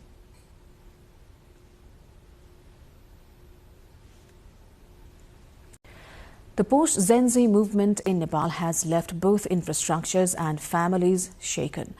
While infrastructures are being renovated or rebuilt, the human cost of the movement is more tragic. In Kathmandu, 23-year-old Subhas Bohra from Bajhang lost his life to gunfire during the same protests. Preparing to work in Japan and support his family, his untimely death has left his mother and younger brother in shock, their dreams cut short. His mother, Kaili Bohra, had been working in Bangalore to save money for his journey. His father has been out of contact for years. After Subhas's death, his mother and younger son, a 9th grade student, face a difficult future. Neighbors describe Subhas as hardworking and disciplined, and his school principal confirms the family's deep loss. Subhas was cremated at Pashupati Aryaghat after post-mortem procedures, leaving his family mourning the loss of a young life and the dreams he carried.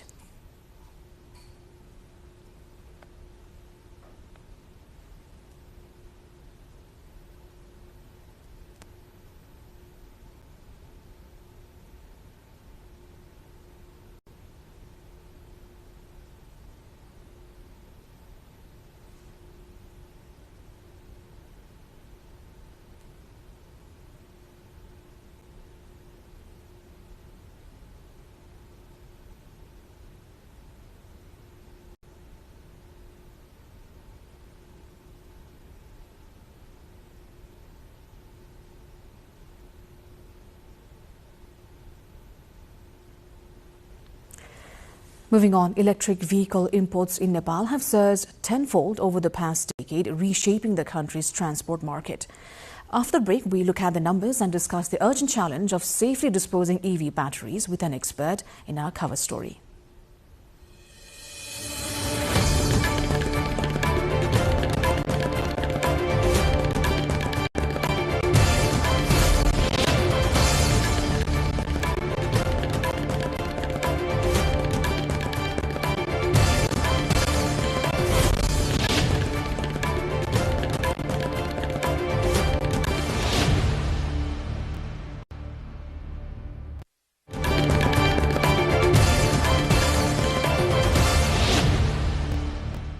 This is NTV World. Welcome back to News Hour. Nepal's abundant hydropower and the cost efficiency of electric vehicles have driven a tenfold increase in EV imports over the past decade. Stakeholders say this surge reflects a major shift in the country's transport market. Let's look at what the figures say. Nepal is going electric fast. In just a few years, EVs have jumped from a fringe option to a mainstream movement, reshaping transport, energy use and public health. Annual electric vehicle imports have grown from around 250 in 2020 to more than 13,000 today, an explosive 50-fold rise. 7 out of every 10 new passenger vehicles entering Nepal are now electric. The EV is no longer the exception. It's becoming the default choice, and the shift is wider. While four-wheelers lead, this boom is built on the foundation of electric three-wheelers or Safa tempos that have served Nepal's public transport for decades. By switching to EVs powered by local hydropower instead of imported fuel, Nepal saves an estimated $22 million a year, and that number is only rising. This is a direct win for the national economy and trade balance. Few countries have Nepal's advantage, abundant hydropower.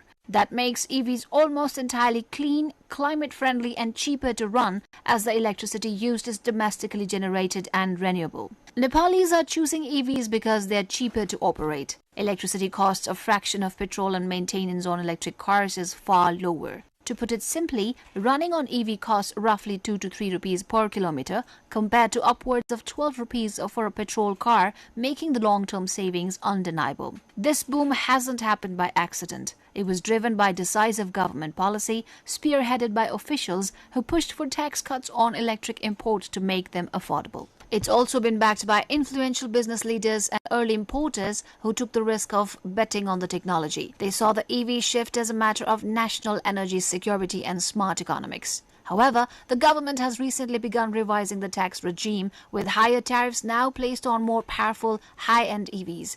While this may aim to encourage smaller, more efficient vehicles, this policy instability introduces risk, dampening investor confidence and posing a challenge to the consistent, long-term growth of the sector. Transport is a major contributor to Kathmandu's air pollution. Switching from petrol vehicles to EVs directly cuts the emissions that are choking the valley and affecting the lungs of every resident. Air pollution has been linked to almost 1 in 5 deaths in Nepal. For many health experts, EV adoption isn't just a climate story, it's a vital public health measure that promises a cleaner, longer life for its citizens. So what's driving Nepal's EV boom?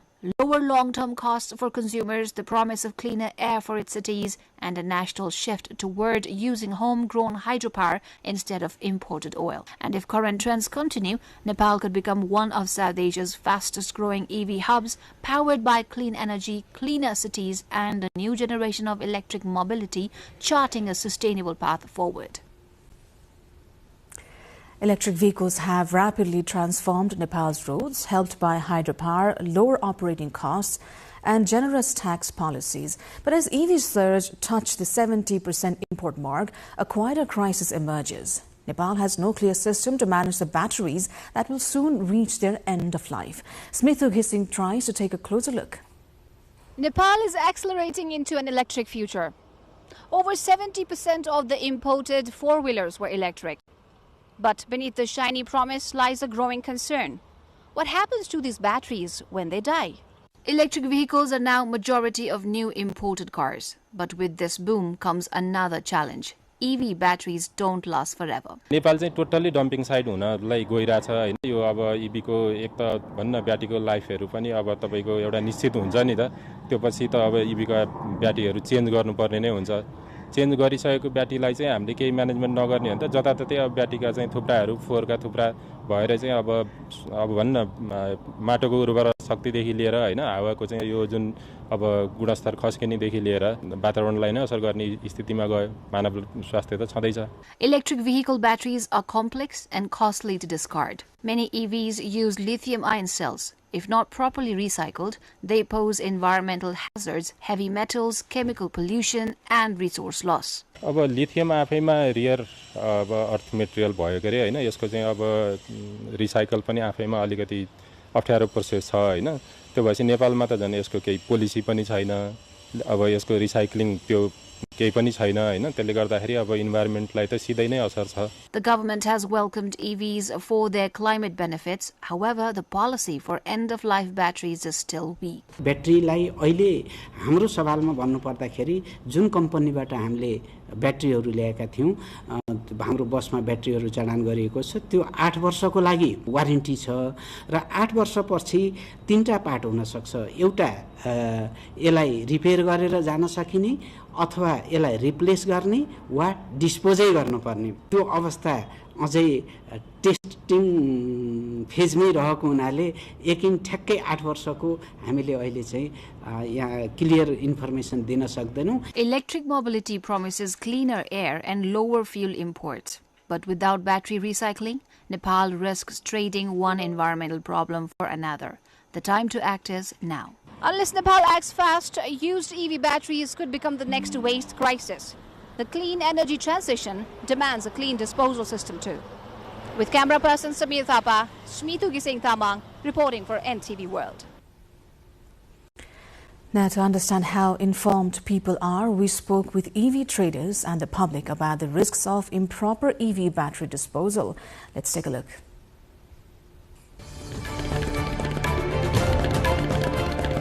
Basically, the petrol vehicles produce a smoke. If you buy like EV scooters, like EV bikes or EV car, then it doesn't produce a smoke. So it's basically like it's safety for us. So it doesn't harm. मेरो विचारमा चाहिँ वातावरणलाई चाहिँ राम्रै गर्छ जस्तो लाग्छ इभीले किनभने धुवा धुलो प्रदूषणहरू हुँदैन नि त्यही भएर चाहिँ राम्रो होला जस्तो लाग्छ मलाई चाहिँ. प्रदूषणको लागि त राम्रै गर्छ किनभने धुवा आउँदैन. सरकारले राम्रो योजनाहरू ल्याउनु पर्छ. मैले बुझे अनुसार हैन म त आफू चलाए छैन मलाई गाडी पनि छैन तर मैले बुझे अनुसार ड्राइभरहरुसँग अरूसँग सोध्दाखेरि इभी त एकदम राम्रो हो तर त्यसको अलिकति समस्या देखिराखेको छ. त्यो समस्या एकदम उ गरेर निदान गरेर आउनुस् राम्रो हुन्छ उसको भविष्य राम्रो छ. सरकारले भित्र ल्याउनु भएको छ इभी गाडी त मलाई अब जहाँसम्म लाग्छ ठिकै होला भनेर हैन वातावरणको लागि अब 9-10 वर्षपछि अब खासै त प्रयोग हुन्छ हुँदैन होला त्यो त थाहा भएन हैन तर इभी गाडी चाहिँ मेरो मतलब हिसाबले हैन ठिकै हुन्छ जस्तो लाग्छ. यो त वातावरणको लागि एकदमै राम्रो छ तर ब्याट्री समस्या जुन सम्बन्धित समस्या छ त्यो एकदमै घातक छ क्या. वातावरणको नाममा मात्रै त्यसलाई मात्रै गाडी कुदाउने मात्रै काम भएन. जलस्रोतको दोस्रो धनी देश भएको कारणले विद्युत उत्पादन बढी हुने कारणले नेपालको पैसा बाहिर नजाओस् भनेर यसलाई हामीले चाहिँ इम्पोर्ट गरे हो खासमा हैन. पछि 5 वर्षपछि 10 वर्षपछि असर गर्छ भन्ने कुरा चाहिँ अहिले चाहिँ हाम्रो पेट्रोल भेरिएन्टका स्कुटर बाइकहरूले असर नगरेको हो र भन्ने कुरामा डिपेन्ड गर्छ के.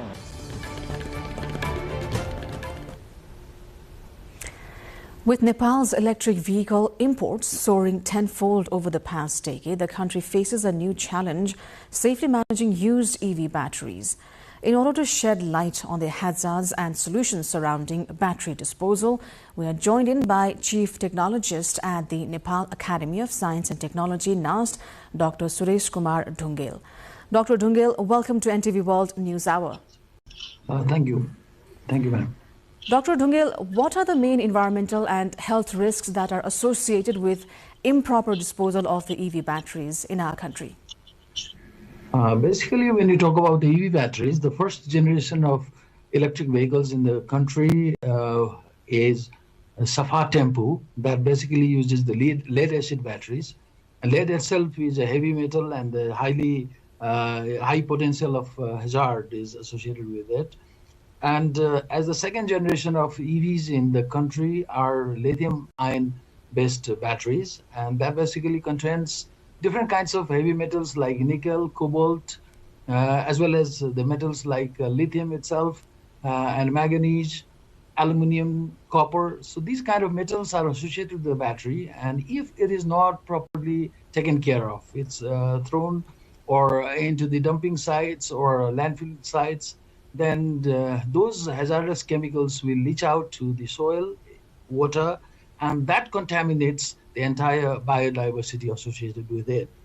And finally, our health comes under risk because the metal like nickel is even carcinogenic, so causing cancer, and others are causing, lethal damage to our health.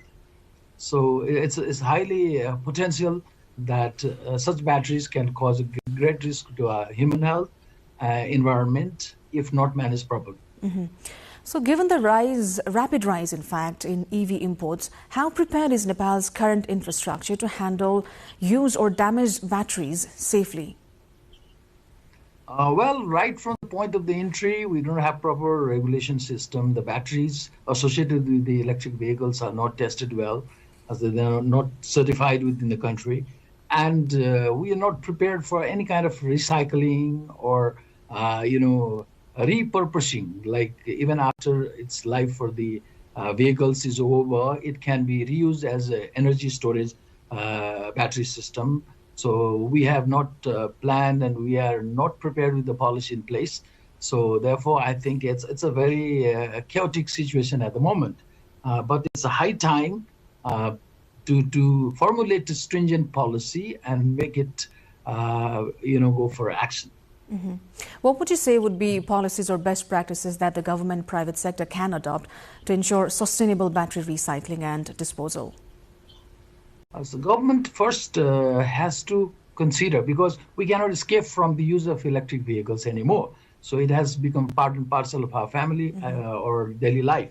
So what we have to do is first try to, go for the secondary uses of the battery. Second, will be according to the policy that we have to extended producer responsibility. The vehicle producers that provide us with the battery, so they have to take care of recycling, transporting it properly and safely without letting it to be dumped into the landfill sites as a garbage, as a common waste. So that kind of stringent policy should be in place.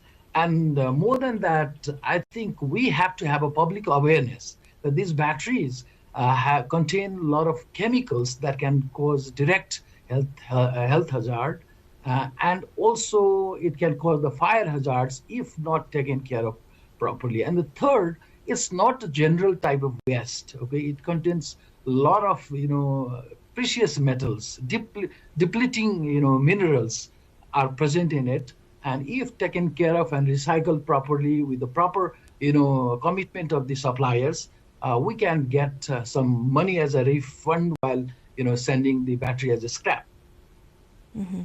Dr. Dhungil, in your observation, are there any best practices elsewhere in the world that Nepal can adopt? Well, especially in Europe, they have a very well set practice. They don't allow the battery to be taken. For example, the batteries imported from China, they have very strong commitment of the suppliers of the battery or the vehicle not to take back the battery to their country, rather establish the recycling plant in European region itself. So that is the best way. Considering our country, I think we cannot have a recycling plant being made mandatory by our policy because our market is small. So at least while taking it back, the vehicle user can be made, to get some rebate while recycling the battery. And there should be proper incentive mechanism in place so that battery is not left as other, waste, organic or inorganic waste. Thank you so much for joining us here on NTV World News Hour. It's my pleasure to share my experience. Well, that was Dr. Suresh Kumar Dhungil, Chief Technologist at Nepal Academy of Science and Technology, NEST. Now, the government of Nepal has scrapped the Special Economic Zone Operational Standards and Procedures of 2071, cutting monthly SEZ rental rates from 20 to 5 rupees per square meter. Cabinet decisions also include accepting €23.58 million in EU aid for the Green and Reliable Energy for Economic Prosperity project and approving the Electricity Regulatory Commission to join South Asia for infrastructure regulation. Additional measures cover police promotions, expanding sanction posts, relief for Gen Z movement victims, and approval of 37 conservation and land planning projects under the Ministry of Forest and Environment.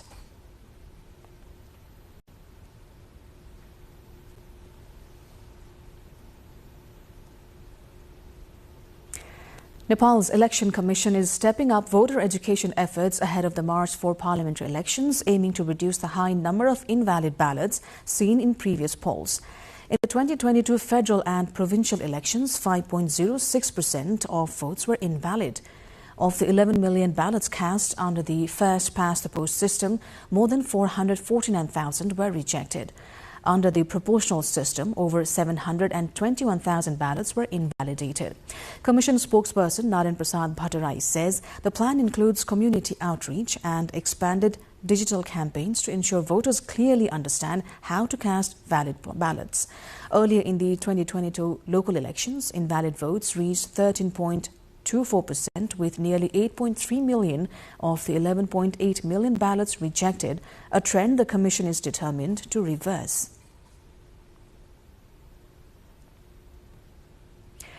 Now, in Nepal's historic city of Janakpur, preparations for the sacred wedding of Lord Ram and Goddess Janaki reached a key milestone on Monday with the traditional Matkor ceremony. Women carrying musical processions from the Janaki temple traveled to the iconic Ganga Sagar pond, where they collected soil to build the ceremonial wedding altar.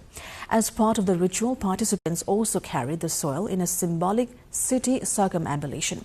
A young girl representing Goddess Janaki accompanied the procession, led by the temple's successor priest Mahant Ram Roshan Das Vaishnav. Following Vedic chants, the soil was formally brought into the temple for altar construction, a centuries-old tradition of the Ram Janaki wedding festival.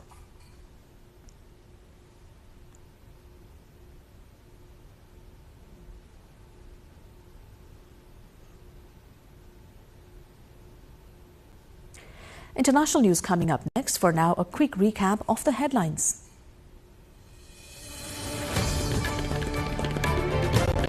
Energy Minister says bilateral agreement with India on energy saving Nepal 120 million rupees. Government to review 269 projects. Nepal government vows Gen Z contributions won't go to waste. 93 million collected in reconstruction fund.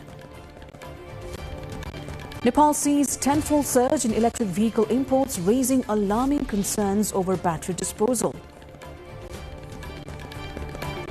Dhaka renews request to New Delhi for Sheikh Hasina's surrender after tribunal verdict.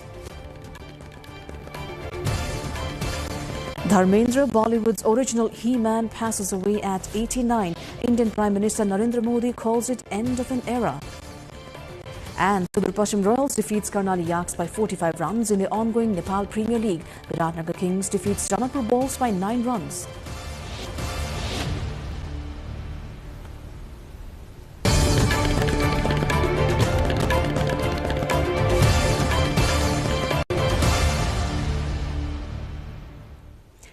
Three suicide bombers targeted the headquarters of a Pakistani paramilitary force on Monday, killing 3 personnel and wounding at least 5.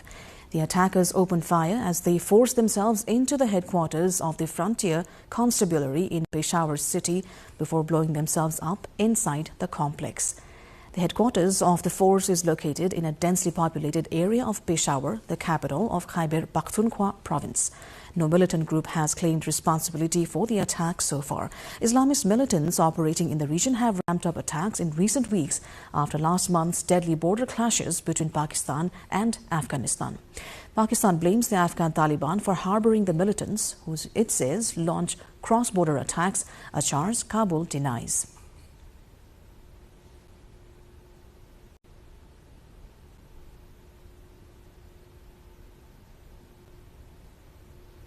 South African President Cyril Ramaphosa has said the declaration from this weekend's G20 summit reflects a renewed commitment to multilateral cooperation, even as the rotating presidency moves to the US under the shadow of a fresh diplomatic dispute. Ramaphosa, who hosted the Johannesburg summit, pushed through the declaration on global challenges, including the climate crisis, despite a US boycott. He said the outcome showed world leaders' shared goals outweigh their differences. The summit ended with tension after South Africa refused to hand over the presidency to what it considered, in fact, a junior US official. Meanwhile, South Korea will host the G20 summit in 2028, following the US in 2026 and the UK in 2027, marking the forum's 20th anniversary.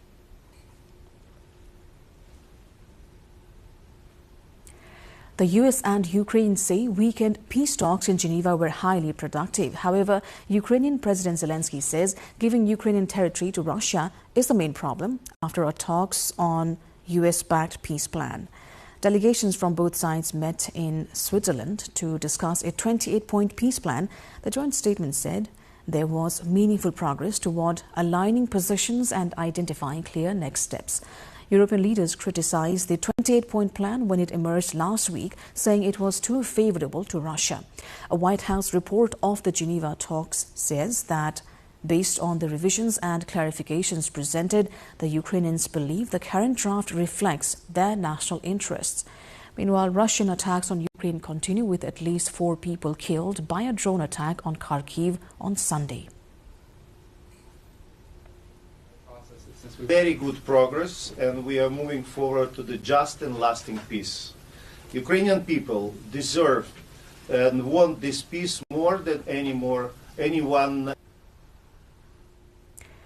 A team of Australian doctors has flown to Papua New Guinea to assess a rare set of conjoined twins. They're both still alive despite fears they would not make it this far, and the family is hoping to send them overseas for treatment. It's feeding time for brothers Tom and Sawong. The rare conjoined twins were born 6 weeks ago in remote Papua New Guinea and are receiving care at a private hospital in Port Moresby. The ABC has been given exclusive access to visit them. It's very limited people coming in here, mainly to control the infection.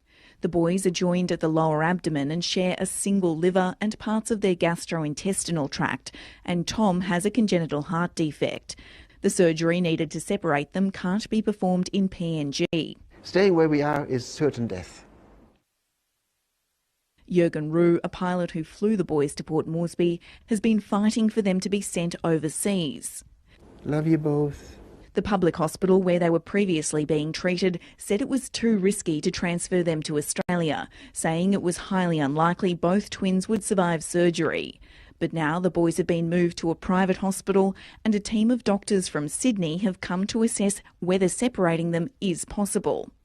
Doctors from the Sydney Children's Hospital declined our request for an interview, with the hospital saying that their priority is gathering information and meeting with the parents, and their visit doesn't guarantee the twins will be transferred to Australia.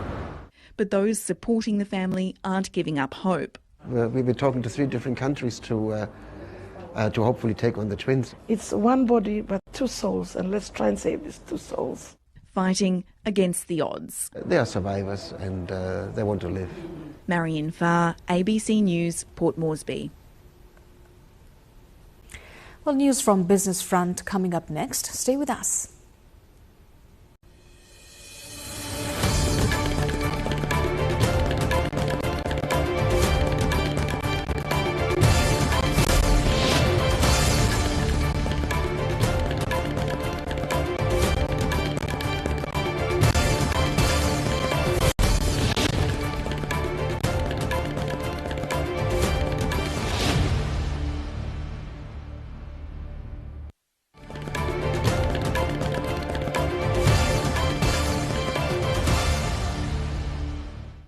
Nepal's government is reporting a surge in applications for its startup enterprise loan program, with 4,000 applicants already registered. The scheme offers collateral-free loans of up to 2 million rupees for 5 years at a 3% interest rate, targeting innovators with new ideas, skills and technology-driven projects.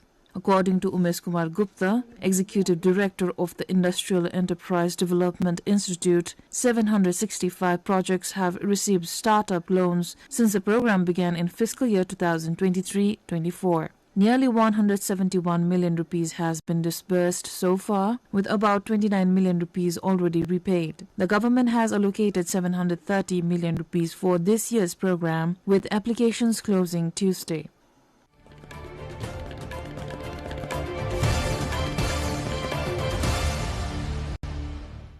A Singapore court has cleared the way for a $2.7 billion lawsuit against Standard Chartered Bank over its alleged role in the One Malaysia Development Berhad 1MDB scandal, one of the world's biggest financial frauds.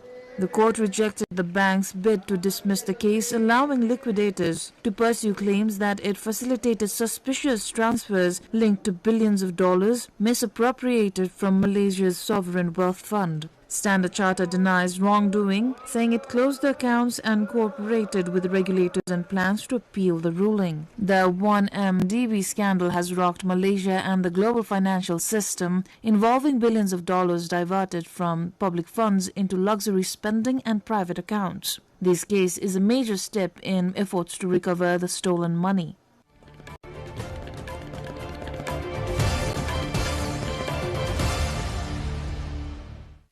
Bitcoin mining is quietly rebounding in China 4 years after Beijing banned all cryptocurrency mining. The country now holds around 14% of the global Bitcoin hash rate, making it the world's third largest mining hub, behind the US at 37.8% and Russia at 15.5%. Cheap electricity in regions like Xinjiang and growing hardware sales, including from Canaan Inc., are driving the resurgence. Analysts say the rebound signals a possible shift in China's stance on digital assets as Hong Kong's stablecoin law takes effect and Beijing explores yuan-backed stablecoins for global use. Bitcoin prices, after hitting $126,000 in October, are now around $86,500.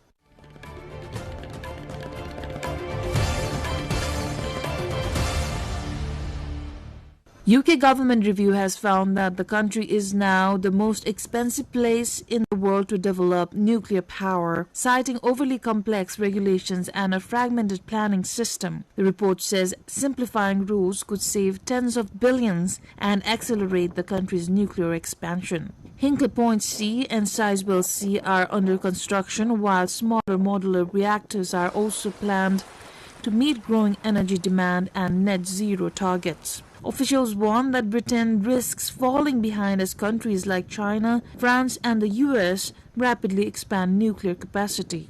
Energy Secretary Ed Miliband described it as a golden age for new nuclear, highlighting opportunities for investment.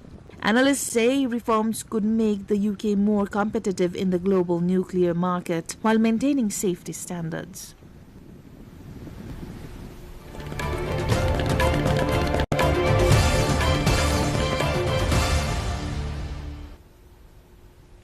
Time now for a sports update.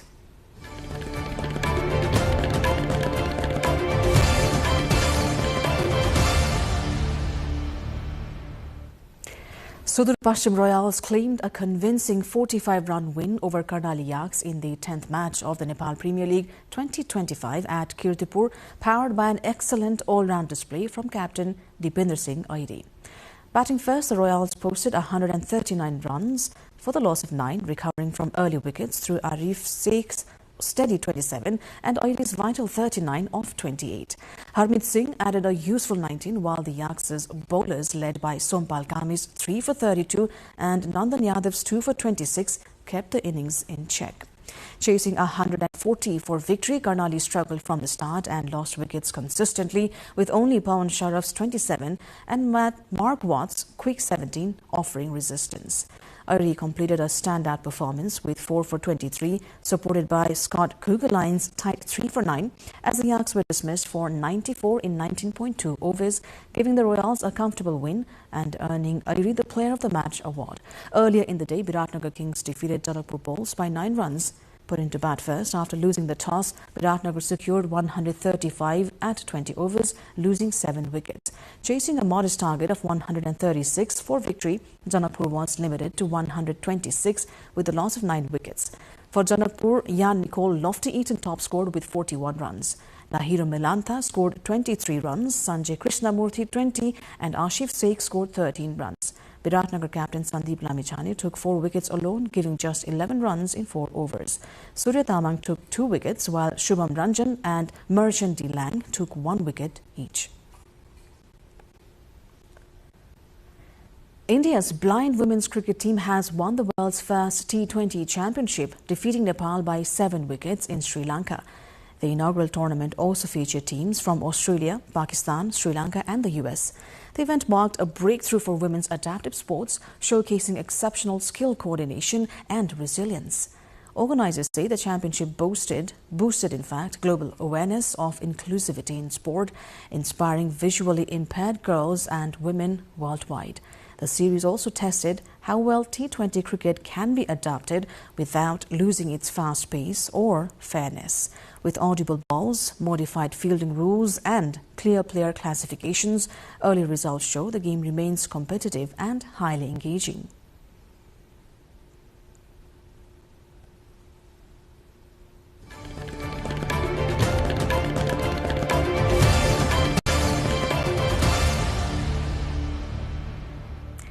And now the highs and lows, first from across Nepal and then the world.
And before wrapping up, here's a look at the top stories once again. Energy Minister says bilateral agreement with India on energy saving Nepal 120 million rupees. Government to review 269 projects. Nepal government vows Gen Z contributions won't go to waste. 93 million collected in reconstruction fund. Nepal sees a tenfold surge in electric vehicle imports, raising alarming concerns over battery disposal. Dhaka renews request to New Delhi for Sheikh Hasina's surrender after tribunal verdict. Dharmendra, Bollywood's original He-Man, passes away at 89. Indian Prime Minister Narendra Modi calls it end of an era. And Sudur Pashchim Royals defeats Karnali Yaks by 45 runs in the ongoing Nepal Premier League. Biratnagar Kings defeats Janakpur Bulls by 9 runs. And that is all from NTV World News Hour for the moment. You can get the latest updates from our official website, nepaltelevision.com. I'm Sarah Sapsanamarai. Thank you for joining us. Good night.